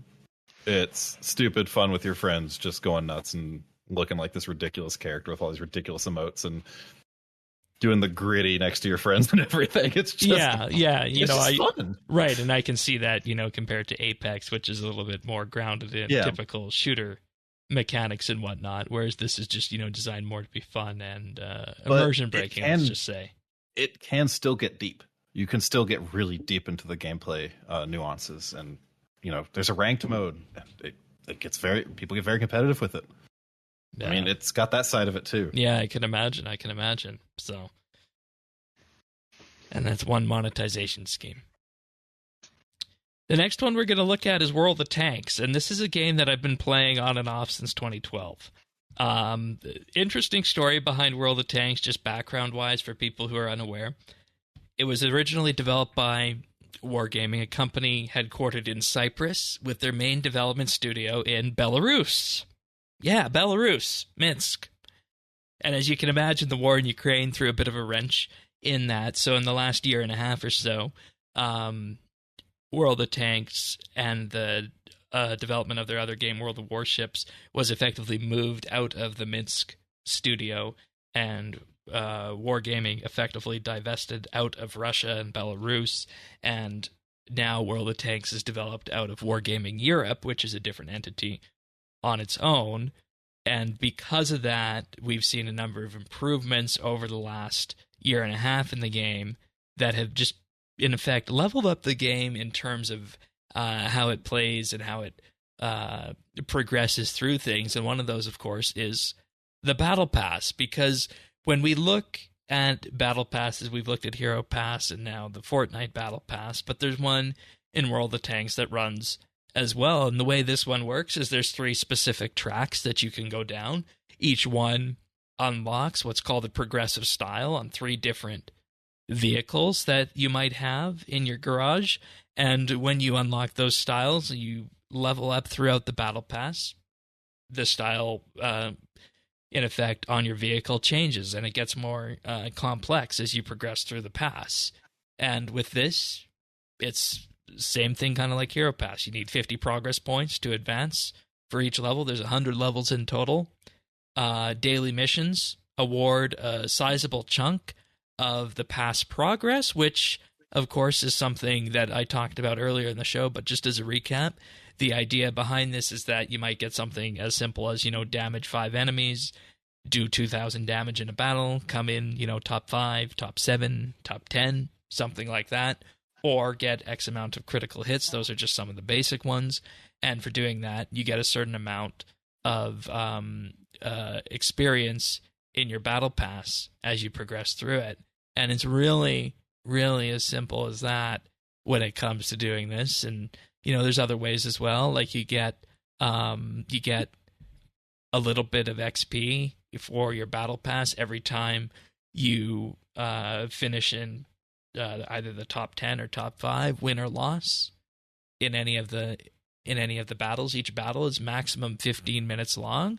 And when we look at this, when we look at the World of Tanks Battle Pass, just like the Fortnite one, there's a few things that are, in effect, I could say, boosting a bit, but there's nothing that is going to be game-breaking, pay-to-win in these battle passes. And the vast majority of what you get is cosmetic, and it helps you progress through the rest of your gameplay.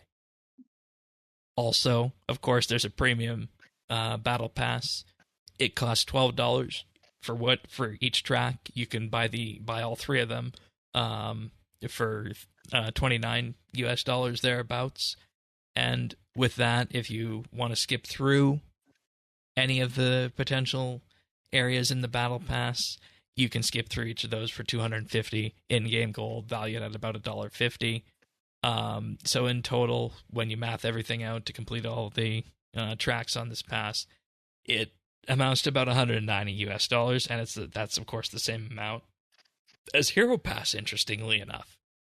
And like we said, it doesn't have those boosts. And the main difference, and something I actually wanted to hone in on with this, is that we mentioned all the ways you can be asked to, pay for RuneScape, right? Well, World of Tanks is a free-to-play game primarily. There's a premium subscription if you want, and what that does is it just gives you more credits and more experience per battle. but the main way World of Tanks monetizes, and this will be absolutely eye-watering to people who have not experienced the game before. But there are vehicles out there that do come with significant amounts of power creep, in some cases, that cost upwards of $60 to $70 per vehicle. And you get them permanently. And that's how World of Tanks makes its money. And that's real pay to win, children. That's what It it really is. looks like. It is. Like, there for once upon a time, they added this Russian tank called the Defender, and it basically had armor that could not be penetrated by its same tier. You had to be a higher tier to go through it effectively. And that's the kind of pay to win that Wargaming does, and that's how they monetize their game. And the Battle Pass is cosmetic. And if we're looking for analogies in terms of monetization that's closest to RS, I'd actually say that Wargaming's Battle Pass and model is perhaps closer to Jagex's than Fortnite is, based on what we have here, I think. Just throwing that out there and venturing a guess at that. In terms of, just what's available and what is used for other forms of monetization that are out there. And this was something that was actually really striking to me in comparing all this. And we struggled to find this. The question we were asking when we were putting this episode together, is there a game out there that has a premium subscription model and a battle pass that's absolutely required to play? World of Tanks has a premium subscription, but you don't need it to play the game. We're fairly certain that RuneScape is one of the only games out there that has a premium subscription model that in effect almost requires you to play the game, or requires you to have it to play the game effectively, plus the battle pass, plus Treasure Hunter. And we were trying to find that if there's any battle pass game out there, and I don't think there is. Yeah, and that puts this entire discussion in a whole different light. Yeah, that makes me realize, kind of the fact that you have to be a member to do all this battle pass stuff with RS is kind of like shooting itself in the foot in and of itself. Because the thing about free-to-play games, they're free-to-play. You just play the game. That's Fortnite. And that's where Yak Track had the advantage as well, because there was a free-to-play pass and there was a pay-to-play pass. But you even have to be a member to have any kind of, real way to progress through the game. So. Yeah. Yeah, so it's almost like there's several layers that you have to purchase to even be able to be into it. Right, and for me, that's where I saw the problem that the community was talking about. It's a barrier to entry that just... So is it worth it? Is it time to make RuneScape fully free to play with a premier club that offers everything, and then have your battle passes which you purchase? And that's the question we need to ask. And have you and that's something that has been in my mind. Could RuneScape ditch Treasure Hunter, ditch all these other forms of monetization, and go the ESO route and charge, like a one-time fee or the however much ESO Plus is for the extras? That's right, and all your quests are locked behind the Premier. Oh God, that would... Yeah. that would be... That would be the As you know, rail. it's all free to play, but if you want to do... it still has free to play quests, but your major quests are then part of the premium package. As in, you would need to pay for the next expansion. Yeah. Well, you just have you just have your membership, which gives you all your battle passes and all your quests, and then there's the basic quests, but you can still level up in all your skills. You and I have played ESO. Mm-hmm. How is it that if you take ESO's model and apply it to RS, the players would be rioting? Yeah, that seems like such a better model. A one-time purchase. But that could be said about a lot of things that we... How long will that be a one-time purchase for, though? Forever. Realistically. Well, and then if you're still playing the next year, then you buy the next expansion, right? Yeah. But are they going to stick to that? ESO? No. You mean Jagex, would they come out with an expansion every year? Yeah. I just No. don't think they would. No, So, because it's the thing I'm revolving thinking- door of visions. I'm Yes. thinking, I don't know how this would work to maintain or push more money than it is now, but the thing that seems to make sense in my mind, if theoretically RuneScape was just free to play, you didn't have to pay membership to actually play all the content that the game has to offer, not including like Right. Yak Track and stuff. What would Treasure Hunter I feel and like- Yak Track look I- like? But you only feel like you just- get half the XP. I just feel like just making the game and the pass that more accessible would sell it a shit ton more, because Yeah, you you're get more reducing players. that barrier to entry. Yeah, you got more people playing. I mean, that. But are and the if cosmetics they- and whatnot good enough that they could? Mm. I That's don't the Well, this know if- shift, but you missed the boat. Like they missed the boat on this. This shift would have been proper with the release of mobile, full release of mobile. That's when you would have put this into place, right? It would have. Yeah, We missed it. and I think those newer players that would be coming in almost constantly, because that would be kind of almost more of a target for these cosmetics than the existing players. We're so jaded about this game that we just don't give a shit about other cosmetics anymore. I don't even know. There's a lot going through my brain right now. Could you imagine? I agree. Free to play. You have the XP that we gain as a member. It's free to play all the way up to, say, level 99. Or even if you just 200 mils, you can keep going.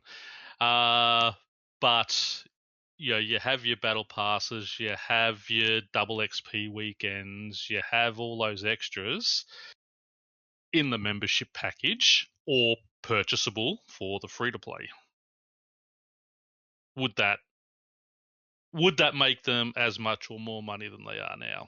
I just don't think gating I off don't- certain bits of No. content like that to certain tiers is going to No, work with you ours. I can't. think No, it has you to be can't. binary. It has to be Yeah. membership unlocks everything, or just make it all free.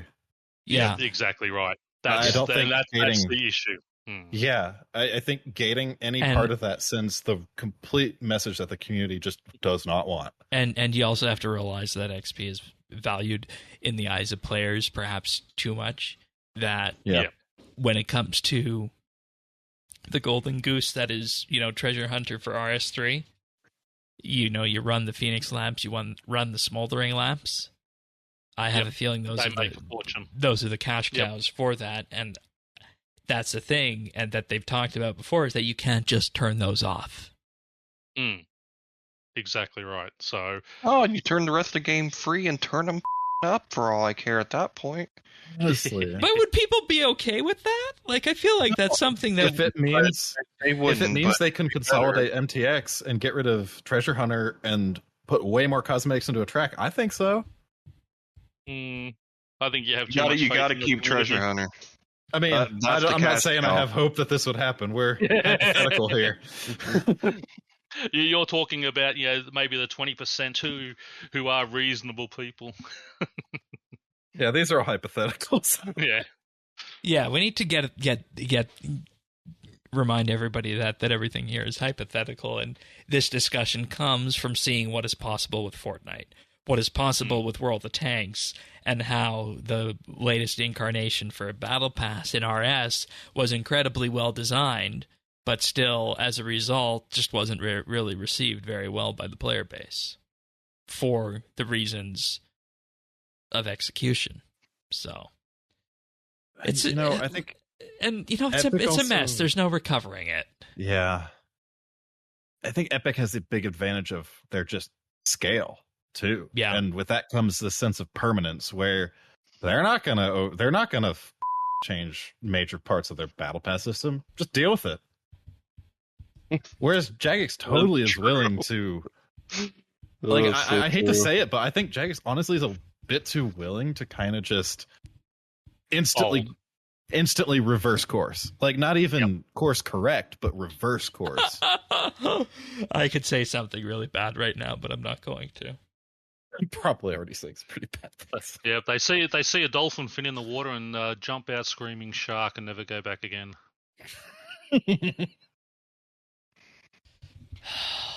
Any last words before we move on to the patch notes? No, just when you were saying before about the kid who spent a couple of $100 on that game reminded me of a girl I used to work with. She brought her son in one day to work because she didn't have a babysitter, set him up on her phone with playing the Smurf game. He spent $1,400 on Smurf berries because she didn't turn it off, and he was just clicking buy, buy, buy. So he spent $1,400. She contacted the company and they reversed it all for her in the end. But yeah, just reminded me of that when you were telling me about that. Took me all day. I ain't got $1,400. Well, as a single mum, yeah, she didn't. Yeah, it was he basically maxed out her credit card. Oh, on her. right. You told me this story that she dude. was able to Yes. actually get the charges reversed. She was, yeah. She basically the only reason she found out is she went to buy groceries that night and her card got declined. And she went, hang on, and she's had a look and realised what he's done. Oh, wow. Ouch. Yes.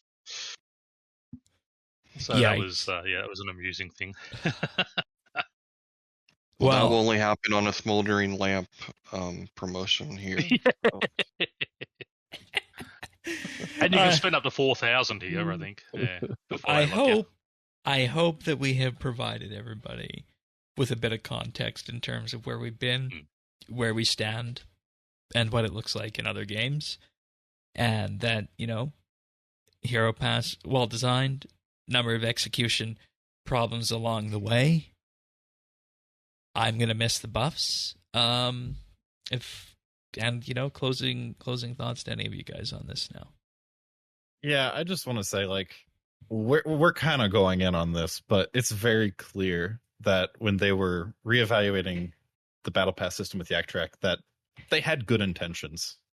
And I just wanted to say that because it seems like I've said some pretty harsh things about this pass during this discussion, but it really does seem like they had the best intention at heart when making this.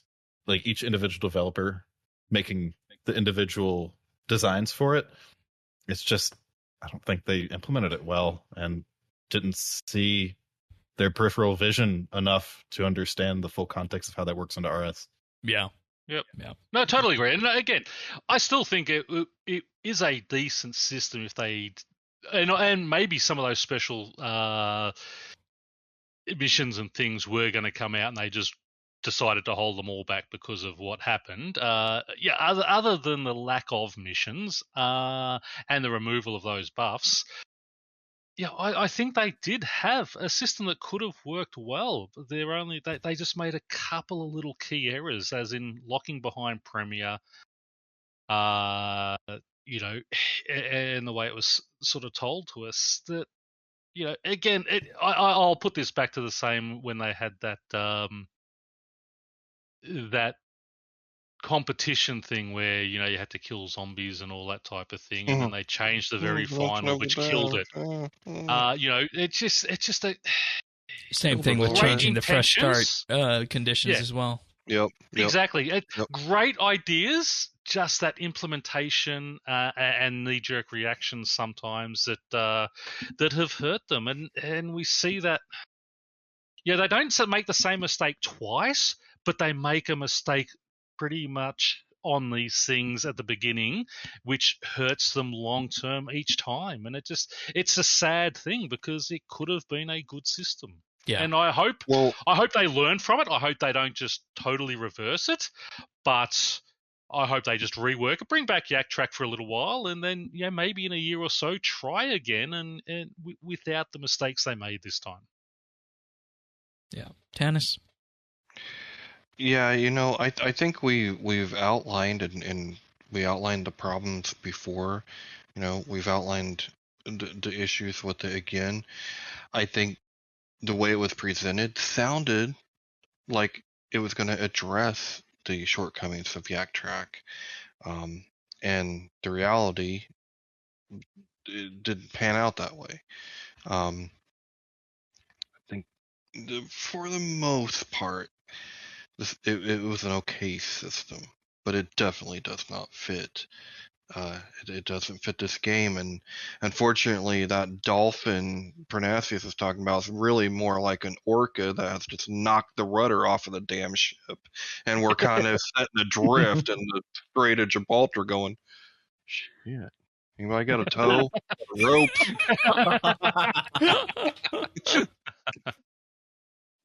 Well, one thing, it's not entirely rudderless because there was a change to Treasure Hunter this week with the Vault of Riches promotion.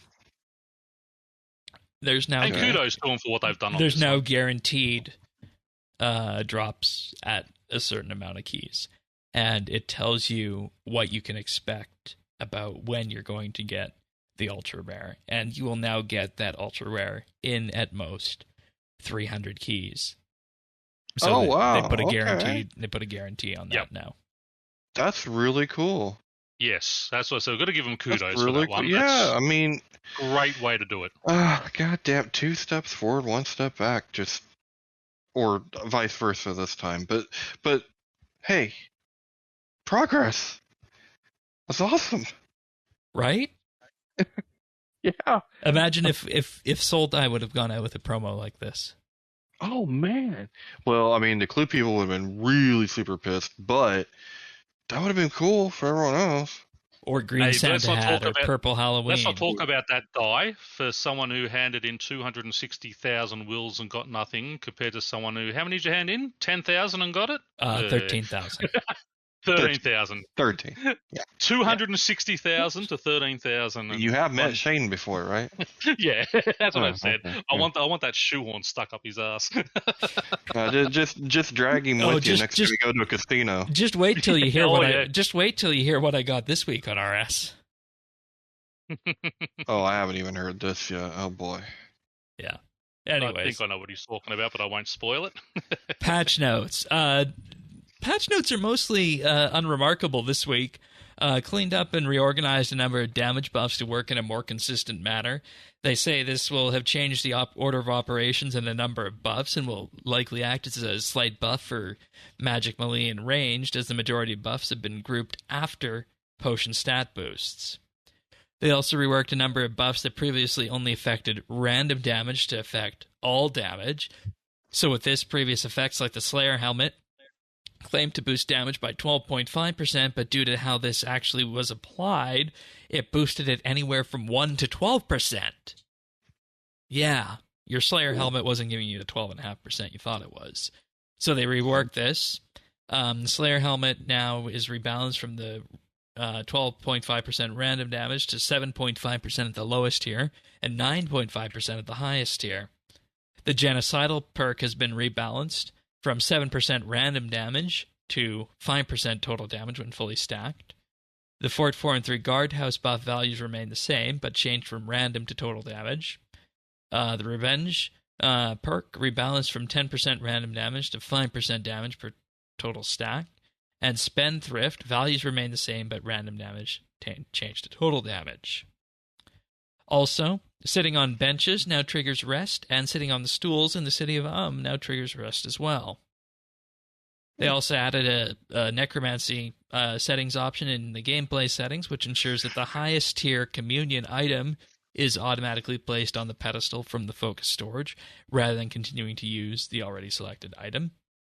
And going way, way, way back, honing in on some legacy fixes, fixed an issue with the Agaroth boss fight, where in some cases the player could be killed by a tentacle attack in Phase 1 after defeating all the tentacles, and in Phase 2 after defeating the main boss. This has been corrected. Its ghost come out and just venged on you. Yeah, just some random tentacle coming up from the ground and blapping you. I didn't know Agaroth could make invisibility potions. Also fixed an issue where the Agaroth tentacle attack rate was not being set correctly in the boss's second phase, and with this, the tentacles now attacked more frequently in Phase 2. Also, there was an issue after the most recent graphical pass around the River Lum and the wheat farm, where you couldn't take the shorter path between the River Lum and the wheat farm.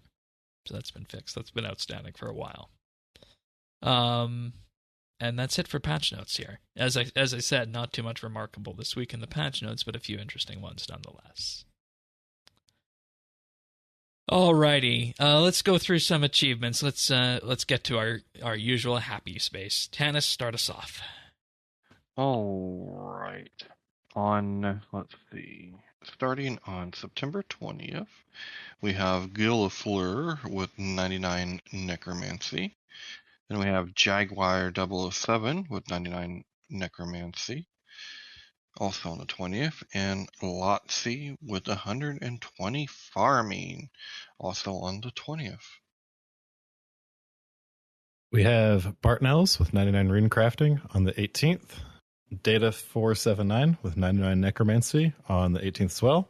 And on the 17th, we have Pernasius with 120 Necromancy. Nice.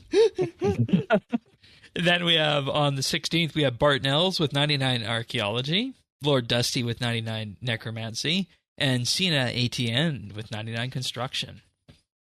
And bringing it home, Bartnells again has 99 Dungeoneering on September 15th. Mr. M with 120 Invention on September 15th. Joining me with 120 Necromancy on September 15th is Sangri Sani. And finally, Shadow Lead, also 99 Necromancy on September 14th. Nicely done, everybody. Nicely done. All right. Zan, you have a pick of the week for us. This one is venturing into nerdy territory, but I think it's more utility at this point still, right? Yeah, definitely utility for me. I'm not too deep into it. But I'm someone who really likes Notion. It's a system I've used for my notes and just documenting information for my life. I've been using it for a couple of years, a little on and off.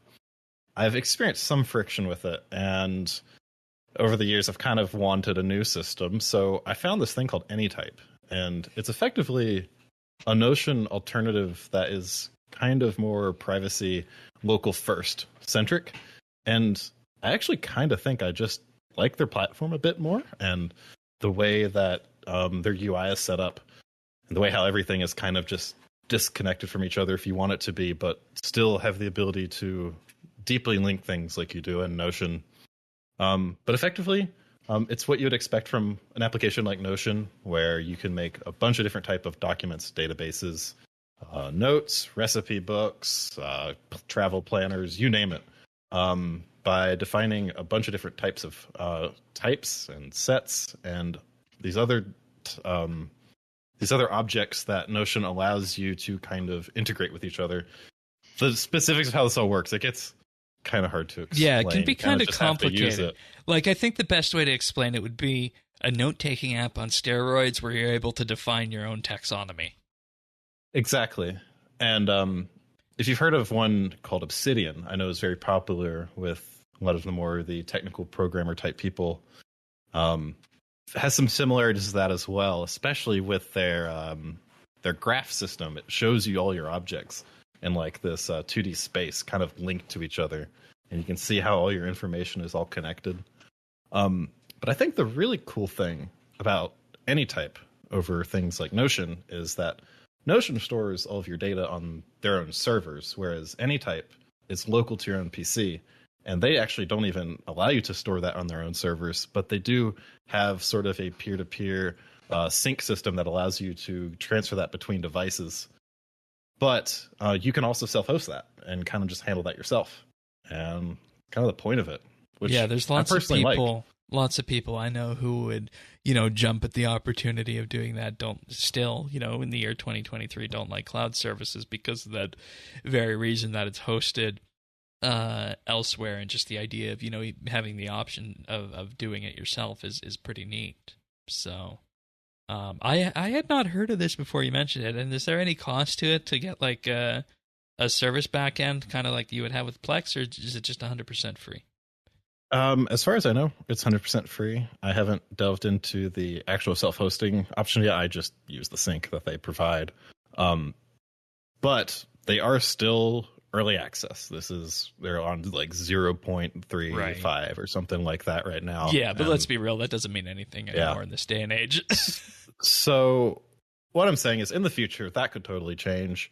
But But yeah, they're still very early on in development of their app, but it's very, very nice, very functional, and I think it's a great time to kind of get into it because it's still in this kind of malleable phase where they're very open to community feedback, and they really want to know how people are using it. Like, I'm just looking at the roadmap right now. They mentioned you could use it for a daily journal, strategic writing, a knowledge base, a trip planner, a study hub, a recipe book, a habit tracker, and a data vault. By 2024, they wanted you to be able to use it as a team wiki, have shareable documents, set up a press kit, a startup data room, curated lists, and a personal portfolio. And by this time next year, they want a community hub, public blog, shared graphs, and collaborative projects.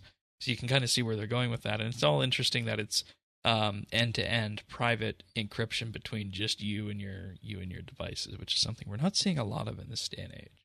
So that's pretty neat. Full link can be found in the show notes at update.show. Tanis, what have you been up to on RS? Not a lot. I've actually been playing a little bit of HDOS. Oh, Yeah. You could hear a pin drop with that.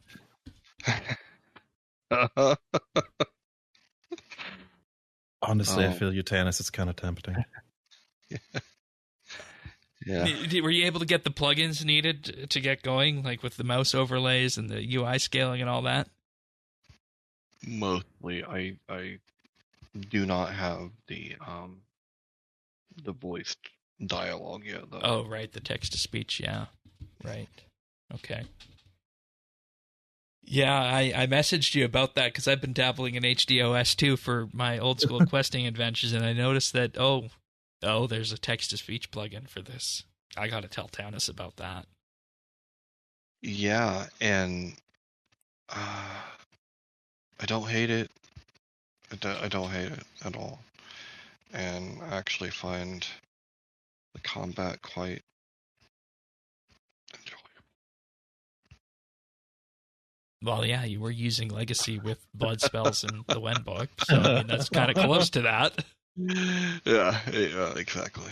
So, but that really has been about what I've been up to. Okay. All around Iron Man, standard account. What are you doing? Skiller? Oh, standard, but you know me. I play as much like an Iron Man as I can until, you know, I need something, and I don't know anybody else over there, so like, I ain't got a dime. Right. So we're Iron Man all the way for right now. Herb farming's your best moneymaker, my friend. Okay. Yeah. How about you, Pernasius?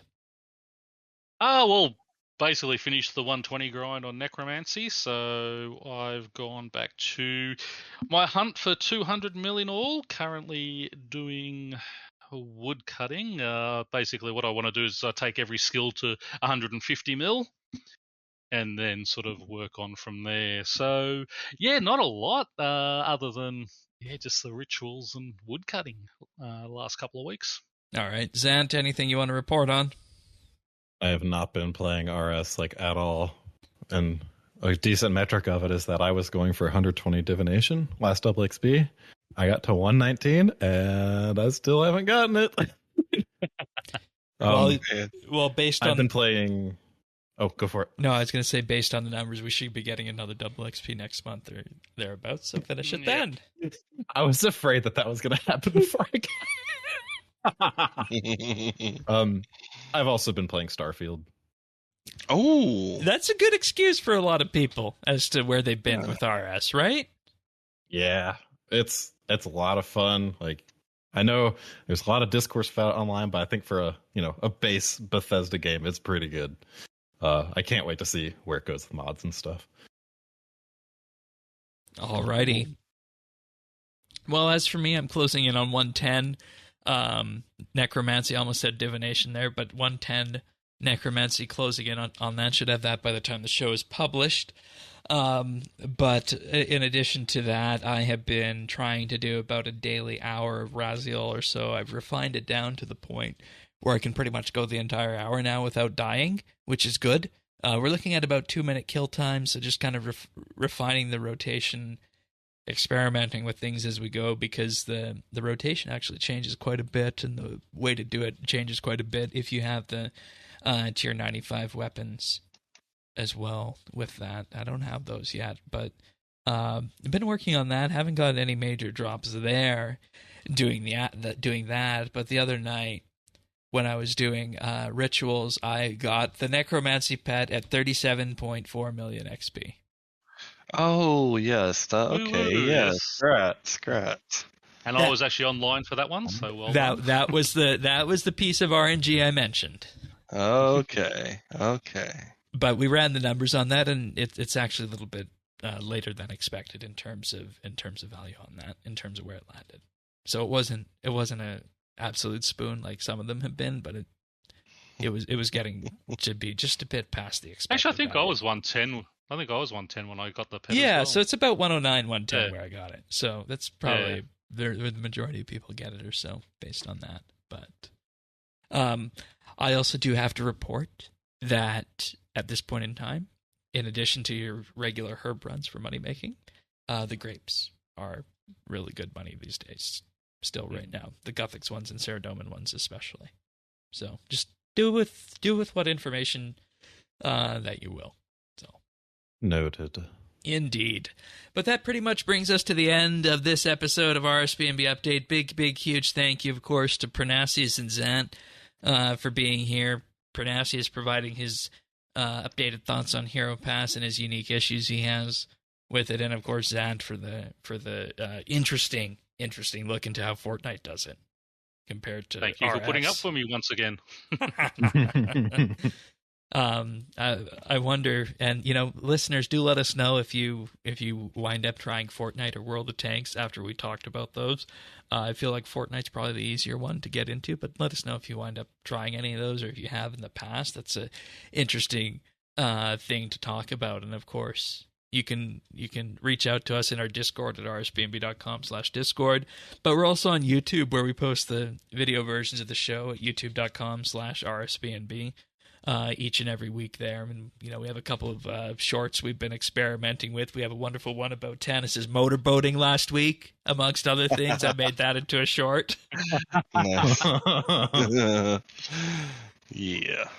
But actually, I also do, if anyone is out there, if I have moved up a level as the favourite Australian commentator yet, whether I've moved from the number 2 spot to the number 1, being the only Aussie and being number 2 Aussie, it did hurt a bit, so I'll see if I moved up yet. And, of course, if you want the podcast delivered automatically to you, the best way to do that is to subscribe on your favorite podcast listener, Apple, Google, Pocket Cast, Spotify, all of them. Let's visit update.show/subscribe. And with that, we'll see you guys next week for another episode of RSBANDB Update. See you then, everyone. Take care. See ya. Happy Skype and all. Later.